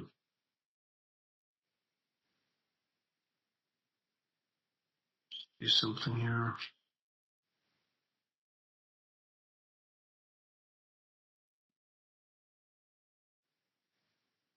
The censor policy generally is pretty much set in stone. There's not much there. All right, so section 8, and you wanted to. So let me see where you guys are at. We wanted to add to it. Now, are you saying we cannot add to it? It has to be. Add a filling of a meritless position. What exactly did you want to add? We wanted to add filing a meritless petition for censure could lead to consequences for the filer. That one. I know it's something that's being considered by the commission, but. Yeah, this one, you see, I can't really give you an answer on that one right now. If we tried to put it through and they changed it, what would be what's the consequence of that? I would tell you that it would have to be removed. We would have to edit it and resubmit it. Is that what you're saying? Anything that's not allowable, we're going to work with you and tell you that, where edits, where corrections need to be made. So again, because this is not like you're submitting it and it's set in stone and it's a done deal. Any given areas that we need to do, we will work with you to correct them. Okay, because we're not really changing anything that they've written as far as what they've written. We're just adding an additional item. But if you're saying nothing can be added at all, period, I know what you're saying. Yeah, I'm not saying that it can't be added. I'm not 100% sure on that one. So I can't give you an answer on that one. Okay, thank you. It does look like Glenn's hand is up. Maybe he has some insight. Yeah, only because I've been involved since they developed the wireframe template in the beginning back in 2013, and also the additions of the things that were approved by City Council and Bonk. So this censor section is one of them. And the next one, removal of governing board members, is another one of them. And also the grievance article is another one that you can't add, subtract, change, not even dates. However, on the censure and removal of governing board, as Kathleen mentioned, Bonk does have a ad hoc committee that's looking to do any revisions. So if you want this wording changed, because it's the same wording in all 99 neighborhood council board members, neighborhood council bylaws. It's the exact same for Section 8, Section 9, and the grievance article. If you want some changes, my suggestion is, put this forward, agendize it for a future meeting, and then make a recommendation to Bonk, to the censure and board removal ad hoc committee, and ask them to consider that as they amend through the censure. And anything else you have that's in those sections, I believe would be applicable. Although I think grievance actually was the city council. I think that actually ended up going through city council ordinance. So that'd be a little more complicated. So if we need this done by April 1st, if we wait till the next board meeting, then we have to give it to Bonk? Is that what you're saying? There wouldn't be enough time, I don't think. No, I'm sorry. I'm just saying if you want to pursue changes on the sections that have to be the same in every one of the 99 neighborhood councils, in the instance of these two sections, Bonk is working on that. That's going to take longer than the April 1st, and that's a separate process. Right.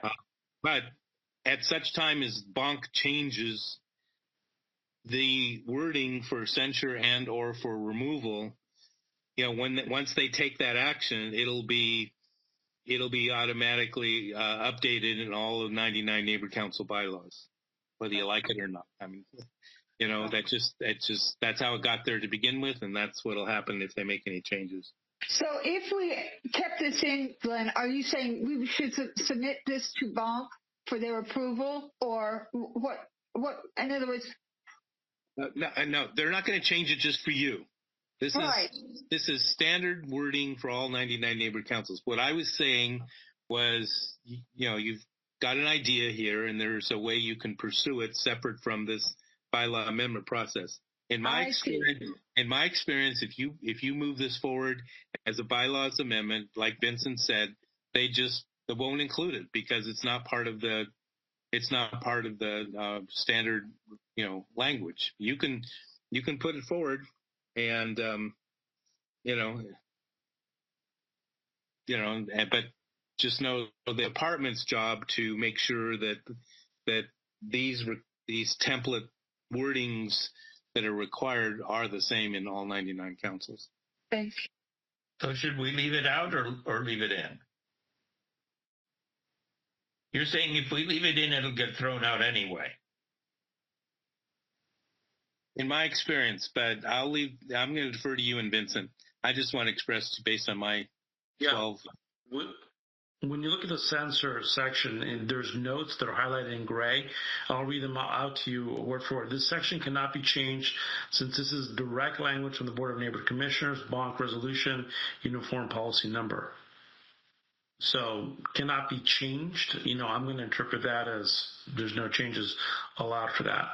Yeah, I'm afraid I would have to agree with you under those conditions. I guess we need to take it out entirely. Thank you, Vincent.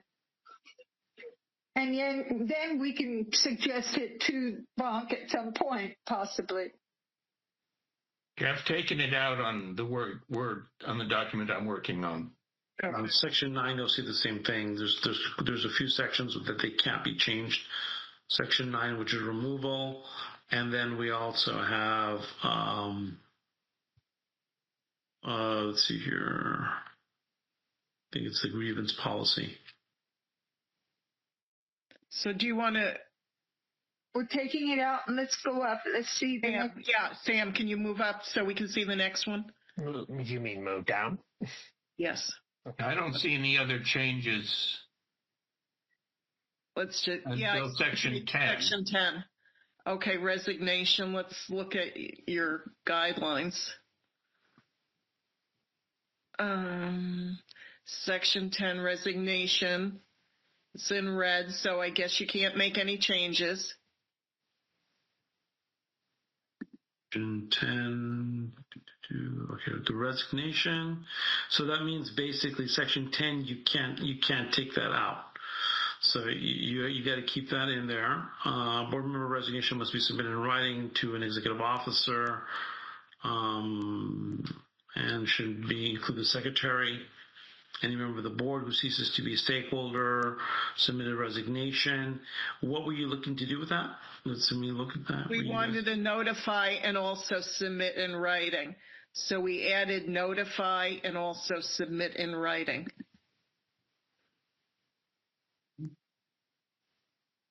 So the heading obviously cannot be removed here. But let's see here. That one is an interesting one because that one I've seen. If you want to send it in, if there is an issue for us to change, we would send it back to you and say you can't do it. So if you want to put that one in there.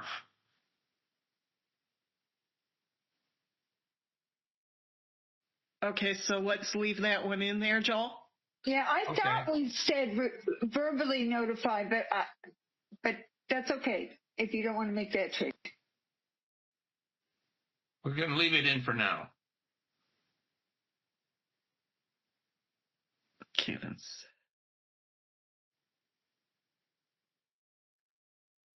okay. And then we're going to section 11. Additional outreach options it gives us.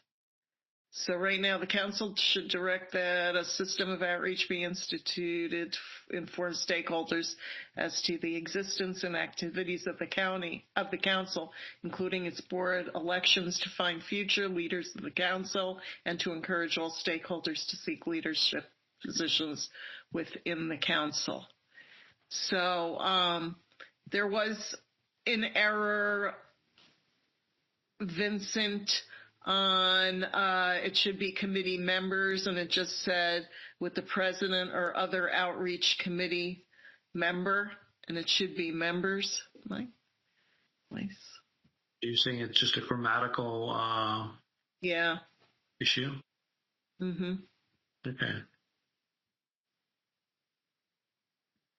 This matches up. I'm not even so sure this is the right verbiage. Do I have the right? 11, the council should direct that a system. What's tough for me is what you're using right now. Is this the correct bylaw? If it matches our template, because I'd have to. What I'm wondering. I don't. I'd have to have 2 screens here, and so I don't have what you have. Neither do I, and that's what's driving. It's hard. I don't think we have the right bylaw document. Yeah, because that's why I keep insisting that template be used, and then any markups are marked and noted, so that you're not doing double work.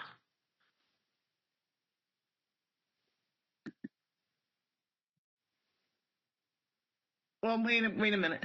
I think we may be able to make some changes here.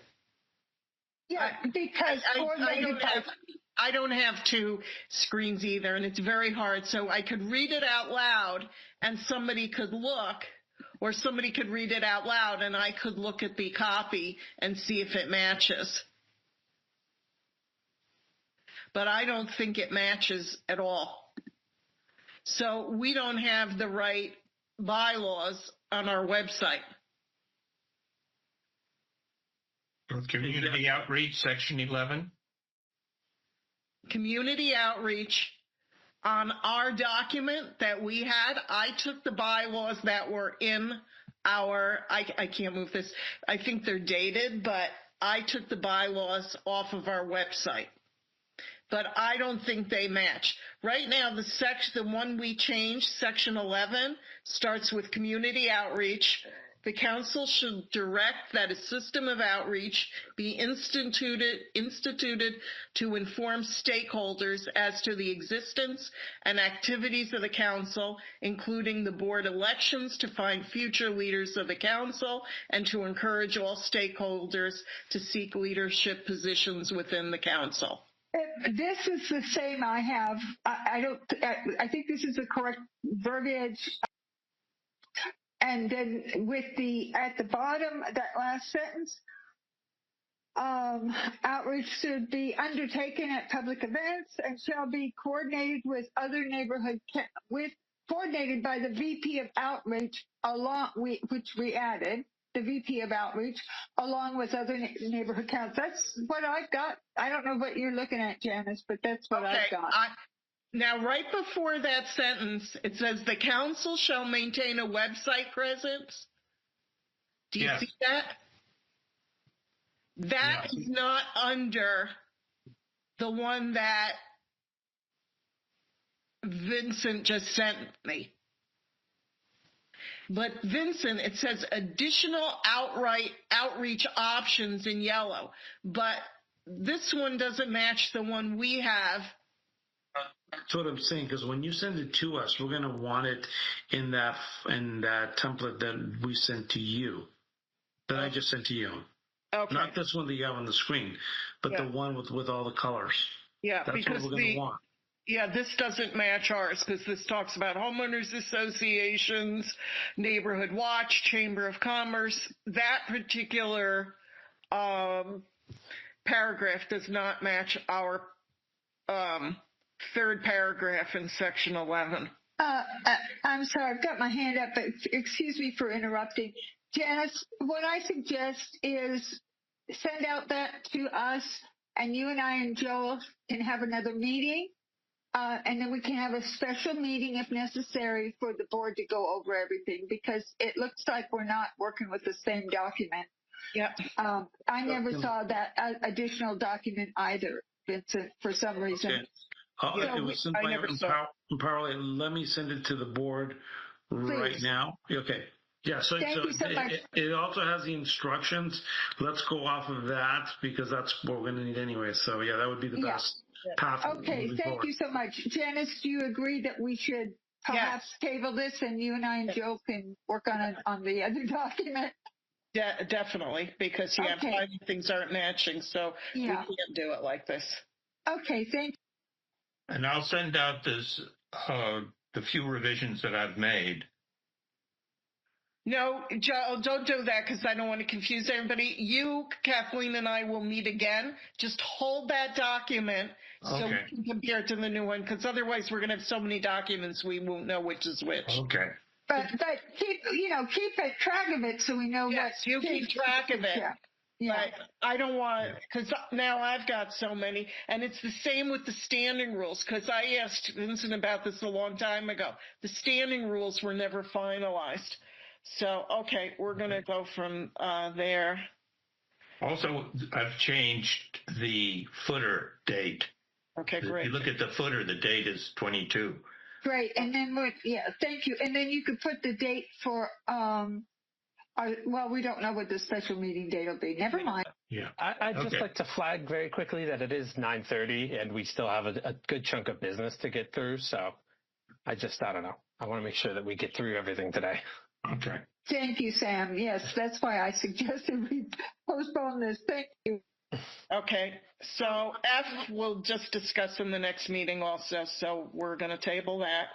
So Janice, just to reiterate, are you tabling action on the bylaws? Is that? Yes, E is getting tabled and F is getting tabled. Okay. We're just going to do it, the ad hoc committee, because that's what we originally discussed, so we don't have to do that.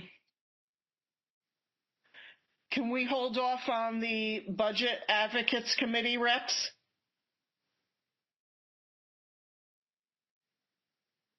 That's a Glenn question, right? Glenn? You can, but could I ask you all to consider, I'm not sure who sorry, I don't have memorized. I thought Joel was one of the budget reps, but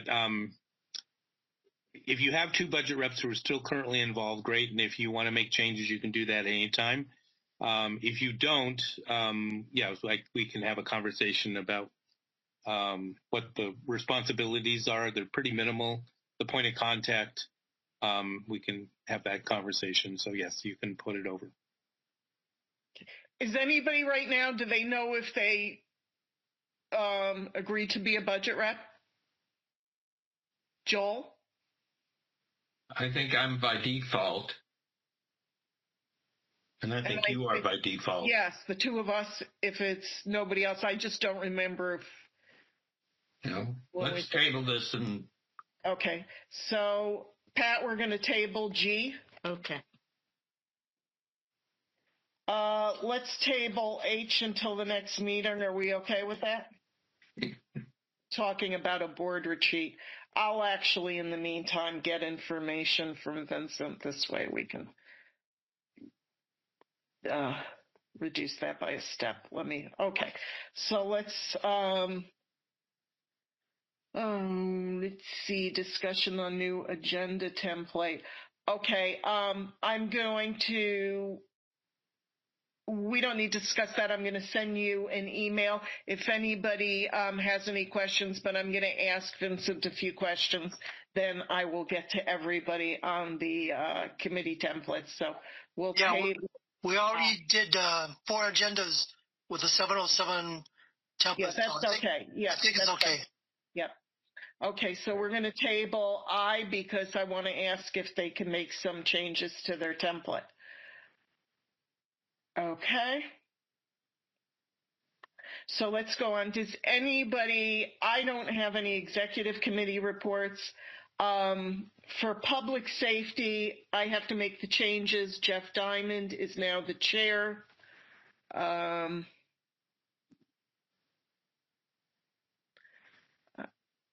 Kathleen, I think Ben and Emily have left. I want to talk, we're talking about having a public safety committee meeting regarding sober living places, because there were some people here earlier that wanted to bring this up. They since left the meeting. But Jeff, maybe we can talk, or you can give some times out to the public safety committee and see if we could set up a meeting regarding sober living. Okay. Does that work? Yes. Okay. Government affairs. Sorry, actually, really quick, Janice, would public safety be a good spot for me to talk very quickly about my communication with Zamora? Sure, go ahead. I'll be brief, sorry. Just two things I did want to make sure I said tonight because it feels pretty important. The first thing, briefly, I was in contact again with Senior Lead Officer Zamora, who we spoke to last month, and came by and was great and transparent and speaking to us about everything going on. You may recall that one event in particular was discussed, a shooting that occurred on Roscoe Boulevard. And I did want to raise to the committee and speak to the fact that there is actually a bit of controversy surrounding that particular shooting that occurred involving a man named Keith Porter. There was a vigil that was held at his apartment complex down there at roughly Roscoe and Balboa. So it is technically Northridge South, but it is Northridge. And I've just seen there is a lot of concern in the community and around about that event. So I just wanted to make sure I raised it to the board and made sure people were aware that it is a little bit more than I guess it was presented last month as a pretty cut and dry thing. That's all. Thanks. Okay, Kathleen, you have your hand up? Point of order. I believe Jeff did have a report that he wanted to make tonight. Jeff, did you have a report? There was a couple of things that I was going to talk about public safety. One of which was I sent out some. I want to make sure that the board got it. I'm not exactly certain how this all works, but on a homeless procedure, I think our homeless is headed up by Nathan. Is that correct? Yes. And there's a procedure. I know when I worked with folks in Chatsworth, and she's very active in identifying homeless issues and getting them corrected with CD12. She does it all ad hoc, and I was anxious to get a procedure sort of in place to discuss, to have in front of us. So I sent two things out. One was the procedure that Jose Mendez created for me, or documented for us, and so it's something we can follow if we do run across the homeless and we want to use that procedure. The other item that I sent out was a fact list. There was a homeless encampment that came up and was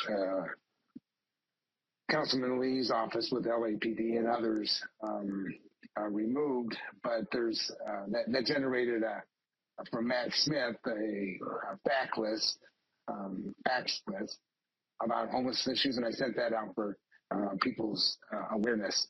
So please take a look at that. I have one that I'm going to send out on the idea of sidewalk repair and what you should do to identify opportunities. This came out of a meeting in the city back last year that Mr. Krikorian had said that they were going to do things differently on sidewalk repair. And basically what came out of this was this definition of how you go about getting sidewalk repairs and what have you. And it's a very lengthy, it's still very long, expensive process. So I'm not exactly certain what was meant by a new way of doing that, because it's still very expensive. and a long wait list. But people with handicaps or ADA issues get priority. So if we could identify those sidewalks that are affected say for people in a wheelchair, then they'll get priority first, even though that'll still be a long period of time. The other thing that Officer Zamora had identified in her basic car meeting last month was that the crime had gone down in this last quarter or this last month, which was good. There is hotspots, and the hotspots were primarily on Reseda Boulevard, and they're highly related to the homeless population, if I got that correct. And I don't know if Mickey's still on, if she would concur with my take on that. But one of the things that's somewhat easily correctable, unless it's on one of those special benches, is the graffiti that's up and down Reseda that can be identified in My LA 311 and getting them removed fairly quickly. So we did have some back in December timeframe. We had some gang graffiti that was on that over there by the Galleria, and although it took a while to get off, we just kept at it to make sure that got off and got removed. And I think when I drove by this weekend, it was still removed. Kathleen, I know you and I have had a lot of discussion. Did I miss anything? Yes, you did. Yes, I thought I did. You missed a few things, but the main thing that I want to tell the board, which I think is a brilliant idea, you discussed the idea of having a neighborhood challenge or street challenge for our stakeholders. You want to explain that? Yes. So one of the things that I did with Janice over the last 6 weeks or so is on her street in her neighborhood, she had a lot of graffiti that was on the sidewalk and on some of the curbs. And in addition to that, there was some potholes that was out in front of her place, as well as shopping carts that had been destroyed or damaged or left on her street. And so it became an opportunity to, she didn't want to live like that anymore. So we got My LA 311 riled up, teed up with by submitting each one of those items, and they came out and they corrected those items by submitting the My LA 311, and in doing so, we also did the same thing with the shopping carts, and they were all a matter of submitting them service reports on each one of those items. So what I mentioned to Kathleen and also to Janice was the idea that now that we have that Shirley is the name of the street, and now that Shirley has been cleared of those things, then it becomes an opportunity to adopt the street and keeping it in that pristine condition and making it sparkle, as the mayor says. So the idea there is that that becomes a success story in doing it like that. And one of the things that I had done previously in the Kiwanis Club over in Chatsworth was presenting the My LA 311 to everyone, and then having people adopt a street. So I mentioned to Kathleen that if we get somebody to adopt Reseda, if we get somebody to adopt Wilbur, if we get somebody to adopt Tampa, and I make certain that there's no illegal dumping on any of those streets, if there's no graffiti on any of those streets, and almost as important, there's no potholes on those streets. Then what we could, the city keeps track of each one of the service requests, and it becomes potentially a numbers game that Kathleen was just mentioning, where it becomes a little bit of a challenge from one neighborhood council to another. So we could identify those streets. The thought was somebody could adopt each one of them, submit the SRs, getting them approved, just following up on the SRs, which the city, in the case of illegal dumping, graffiti, and potholes, they're all a priority for the city. So it's relatively, they're trying to get things done based on a public works meeting that they had. They're trying to get that done in a couple of days. I know graffiti gets done in less than that, bulky item pickup and illegal dumping, it takes a little bit longer in some cases, especially when it's around the homeless. But the idea was not only for the ward members, as Kathleen pointed out to me, but also any of the public that's still that lives in the Northridge West neighborhood, that they could also adopt a street and make certain that it's been those items are taken care of. So I can walk you through more of that, but that was the idea. And, yeah, if I can interject, what was exciting to me is we could make it sort of like a challenge to the stakeholders, and it doesn't have to be a major thoroughfare, but make the challenge the individuals who write or report the greatest number of graffitis or potholes or street lights out or sidewalks, shopping carts, that kind of thing. The individuals that make it a challenge to them, a contest, who can submit the most, in other words, notice and report the issues, and then whoever submits the most would get a certificate of appreciation or something. Or maybe all of them would, but we could present it in such a way, it's a challenge. In fact, we could even challenge Northridge East stakeholders, challenge them against our stakeholders to see who can make the most reports. And of course, they would have to copy the report they made and send it to us so we have verification. But I think that would be an excellent outreach event or challenge, if you will, and it would improve our community. So I don't know how the board feels, but I think it's an excellent idea. And just like I said, it doesn't have to be a major street. It could just be when they're driving to work, they notice this, they notice this, they notice this, they report it to 311, and then that would add up. So the more the better. Anyway, we might be able to get the stakeholders behind something like that, and it would be I think it would be a great outreach event or, opportunity, I should say. It's not really an event, but to get the neighbors to, compete on this. The more you notice, the more you can report, etc. You get some recognition for the work they do.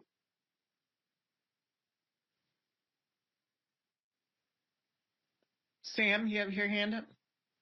Yeah, just quick. I just wanted to actually kind of clarify. Is this being considered under public safety? Because this sounds very beautification adjacent. I would have loved to have been tapped in on this. Sounds like a great idea. Yeah, a lot of things are beautification and public safety. They do kind of cross over, Sam. So this would be something your committee could work with the public safety committee on as well. Because, like sidewalks or trees that need trimming, those are both public safety as well as beautification. So oftentimes you'll find that things do cross over. And you can, the two committees can work together on getting the word out. I think that would be great. I'd like to say one of the things I think about, though, is that we go to the stores, because Jeff and I went over to Super King and spoke with the manager and said, can you please have your people, because they have people inside the parking lot picking up the carts. I also think they should be responsible for going in the area and picking up their carts. They know where they are. Most of them are either found by Lowe's or they're found by on Shirley, outside between Prairie and Plummer. one of the things is I think you have to do it a little differently, because my concern is if people are driving along and they have to report things or write them down, they could have an accident. So I'm not so sure that is the greatest way to have a contest like that. We don't want people. Of course you'd want them to be safe. I mean, that could be one of the stipulations, to safely report 311. But people are reporting 311 and not getting any recognition. This would be a way to inspire them to report something when they see it to 311. And it doesn't mean they have to stop and write it down. They can just notice it and then report it to 311. And I just might add, public safety really is anything to do with public safety. So if it's sidewalks, if it's street lights out, all of that is public safety. As Sam mentioned, some things could be considered beautification, but really by definition, it oftentimes is graffiti, potholes, street lights, sidewalks, dumping. And as far as the shopping cart thing, it used to be the law that the shops had to retrieve their own shopping carts. It is no longer the law. If they don't want to pick them up, they don't. And so it just goes to junk and the city picks it up. That's the thing. But they are not, I believe they changed the law so they are no longer responsible to pick up their own carts. Well, they may not be responsible, but we went over and said we'd like our neighborhood to look nice, and instead of having those things. And what is he going to say? No? We're going to leave the carts out there so the neighborhood looks terrible? I said, you want people to come in and walk? There are a lot of people that live around here. I won't walk the area. I haven't walked this neighborhood in a long time, so I drive. So you know what? As a community service, they can pick up their shopping cart. Well, they should. I agree with you, Janice, 100%. Good luck on getting them to do that, because they don't drive around looking for those shopping carts. They just don't, and that's why it's no longer the law, if you will. But I don't disagree with you. They should. We can encourage them to, but it doesn't give us a lot of beef behind our.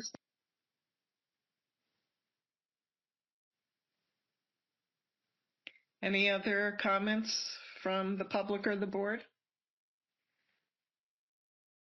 Sam, before I move on, did you have something else for another?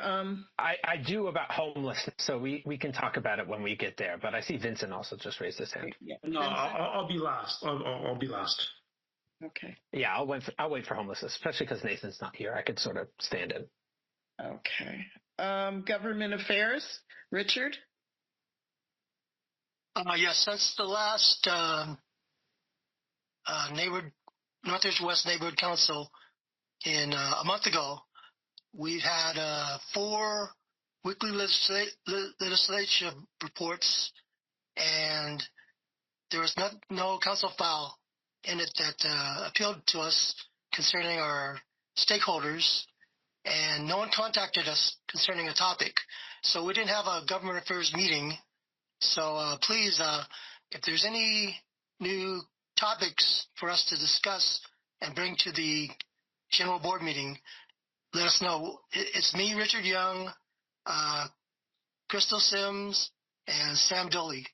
That one council file we discussed earlier would be that one council file that we're going to be writing a CIS on. That is a council file as well. But thank you so much, Richard. Oh, and by the way, the next speaker was for planning and land use. I did get a text that I didn't notice earlier from Diana saying she would not be in attendance because she had a conference. She was in a conference. Any comments about government affairs from either the board or from the public? There's something I could quickly flag. Sure. I'm not sure if it would be, government affairs or maybe planning and land use. But some people may have saw that. I believe we all received someone from the board, to send to the whole board. Amanda Havner. I'm not sure if anyone saw that. Yeah, that wasn't in our district. It was south. Oh, is that south of us? So it's not. It might not even be in Northridge South. It might even be lower than that. But yeah, it's definitely not in Northridge West. Okay, then yeah, we can completely disregard that. Cool. Okay. Elections, nothing to report yet. We don't know where the budget is going and if we will even have a 27 election, like Glenn mentioned, may be moved to 2029. Homelessness. I know, Sam, you wanted to say something? Yes, very quickly. Today, I had the pleasure of getting to reconnect with Matthew Mitnick from LASA. We met up and had some coffee and we're chatting. And we're sort of, brainstorming about the ways we could work together. He's very, very passionate and excited about working with the neighborhood councils and learning what we are thinking and our perspective and what we want to do to make things better. And so we talked about different things. He did propose a few ideas that I just want to float tonight, and maybe people can think about it and we could talk in March. But he did say he was very interested in getting some of us to do like a ride along with him and an outreach team.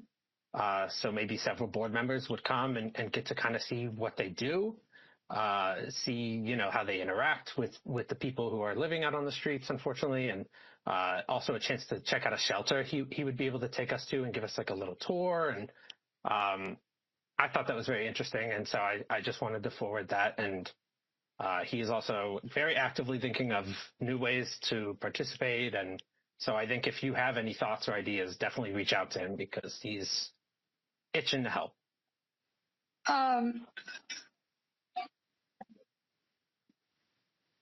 Yeah, Kathleen, did you have a question? Yeah, you have to be careful. Normal procedure, when you have a speaker or someone like that is connected to one frame, we'll say one point of view, you are supposed to have a person or at least invite someone who has an opposition point of view. And in this case, LASA has, you just have to be careful on how you approach this. I'm not sure a ride along with someone from LASA is appropriate. I would advise that you perhaps Janice can talk with our city attorney representative on that, because we're supposed to be unbiased, neutral, etc. And knowing that LASA's point of view is very different and their behaviors are very different from the way a lot of stakeholders feel, I just advise that you be careful. And if you feel this is an important thing, that you want to have meetings with this gentleman, I'm not sure you can't, how can I put it? You're not supposed to,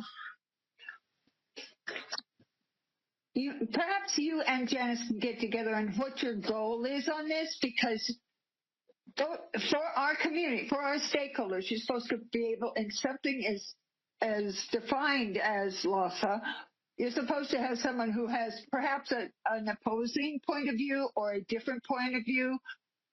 You have to be careful about who you're associating as a board member. I don't think ride-alongs are appropriate. Any other informational stuff you can bring to the board? Well, sorry, forgive me, but just to quickly respond to that, that is the intent, is that it's informational. It's meant to show us exactly how they're operating, to be completely transparent about their process and their operations. It would be in no way biased. It's a presentation of exactly how they function. And our communications have not been they've been contracted by the city themselves. They're a government agency. So right, and we are not supposed to be a platform for government agencies. We're not supposed to be a platform for government agencies. This is not intended to be platforming them. This is working and collaborating with an agency that does work in an area that we're trying to do work on as well. I don't see why. Why don't you and I look into this? Did you mention the meeting that we had the other week for him maybe to come and We did discuss that, but it looks like I see Vincent also wants something. Yeah. Glenn as well. So again, the neighborhood councils, they are a public policy advisory body to not only the city council, the mayor, but departments as well. So LASA being a department, one of the things that you as a council do is you are advisory.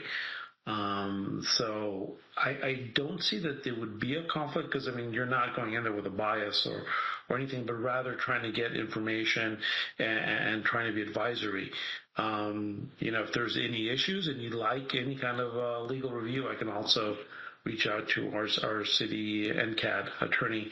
I don't see an issue because, again, it is an advisory to the city. It's not the state of California, and it's also not the federal government. It's within the city. Thank you, Vincent. Yeah, let's look into it. Glenn, do you have your hand up? I did. So I imagine this is where you were going to mention about the January 27th meeting regarding the this homelessness town hall / summit as a work in progress, but still, you went to it. But also, I did want to also let you know that there was a town hall independently held on last Thursday by Encino Neighborhood Council with a lot of the players in the homelessness field. I was not there, but it was to be recorded. And once I get the recording, I'll share that with Janice and I guess Nathan. And anyway, once somebody, I can't vouch for it, but they usually do a good job. And if the recording came out well enough, there were definitely all the players, not just the politicos, but also the agency folks and enforcement folks, et cetera, et cetera. So just want to let you know that hopefully that came out well and it'll be a resource for you all to consider, especially in light of the fact that you've got this other North Valley town hall in the works. Great. Thank you, Glenn. I did as well mention that to him, the upcoming planned whatever summit, I guess they're calling it. And so he's definitely interested in participating, but yeah, I know there's a lot of work that still needs to get done for that. So. Well, maybe he could just come to one of the meetings in here and then make suggestions, because it was kind of, I mean, you and I thought it was kind of all over the place. Definitely. And he seems very open to coming out to stuff. So if we did just let him know, he'd probably come. Yeah. Yeah. Just let him come and, see what's going on. Then he can make some recommendations. I think that sounds great. Yeah. Okay. Anything else you wanted to mention? Any other comments or suggestions from the board or the public on homelessness? Okay, let's move on to Glenn. Did you have your hand up, or Kathleen? Kathleen does, yeah. Yeah, I'm just suggesting that perhaps one of the individuals from the city who feels that LASA should be abolished, perhaps we should probably have an equal time for that individual to speak as well. That's just a suggestion, Sam. Okay. Glenn, did you have your hand up, or is that from before? It's someone else. Mine's down. Oh, sorry. I thought it was Glenn. Michelle and John Hales, I'm sorry.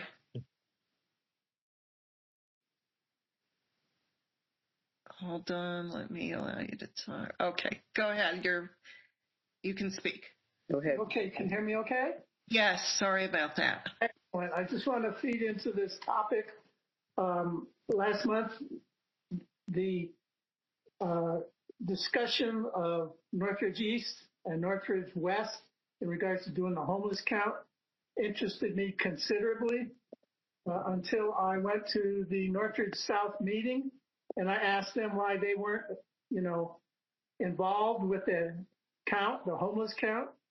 And according to the board, they received no notification, no phone calls, etc. So I took it upon myself to take the other side of the coin and ask why they weren't called. And supposedly, LAFSA said, we called, only a certain number of neighborhood councils.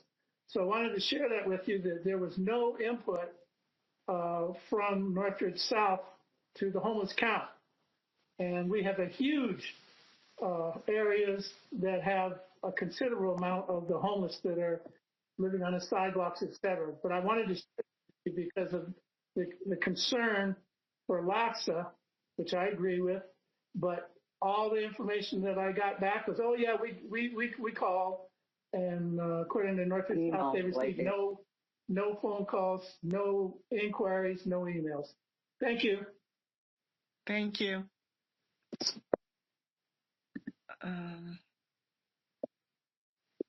They received an email after the event. I lowered it. Okay.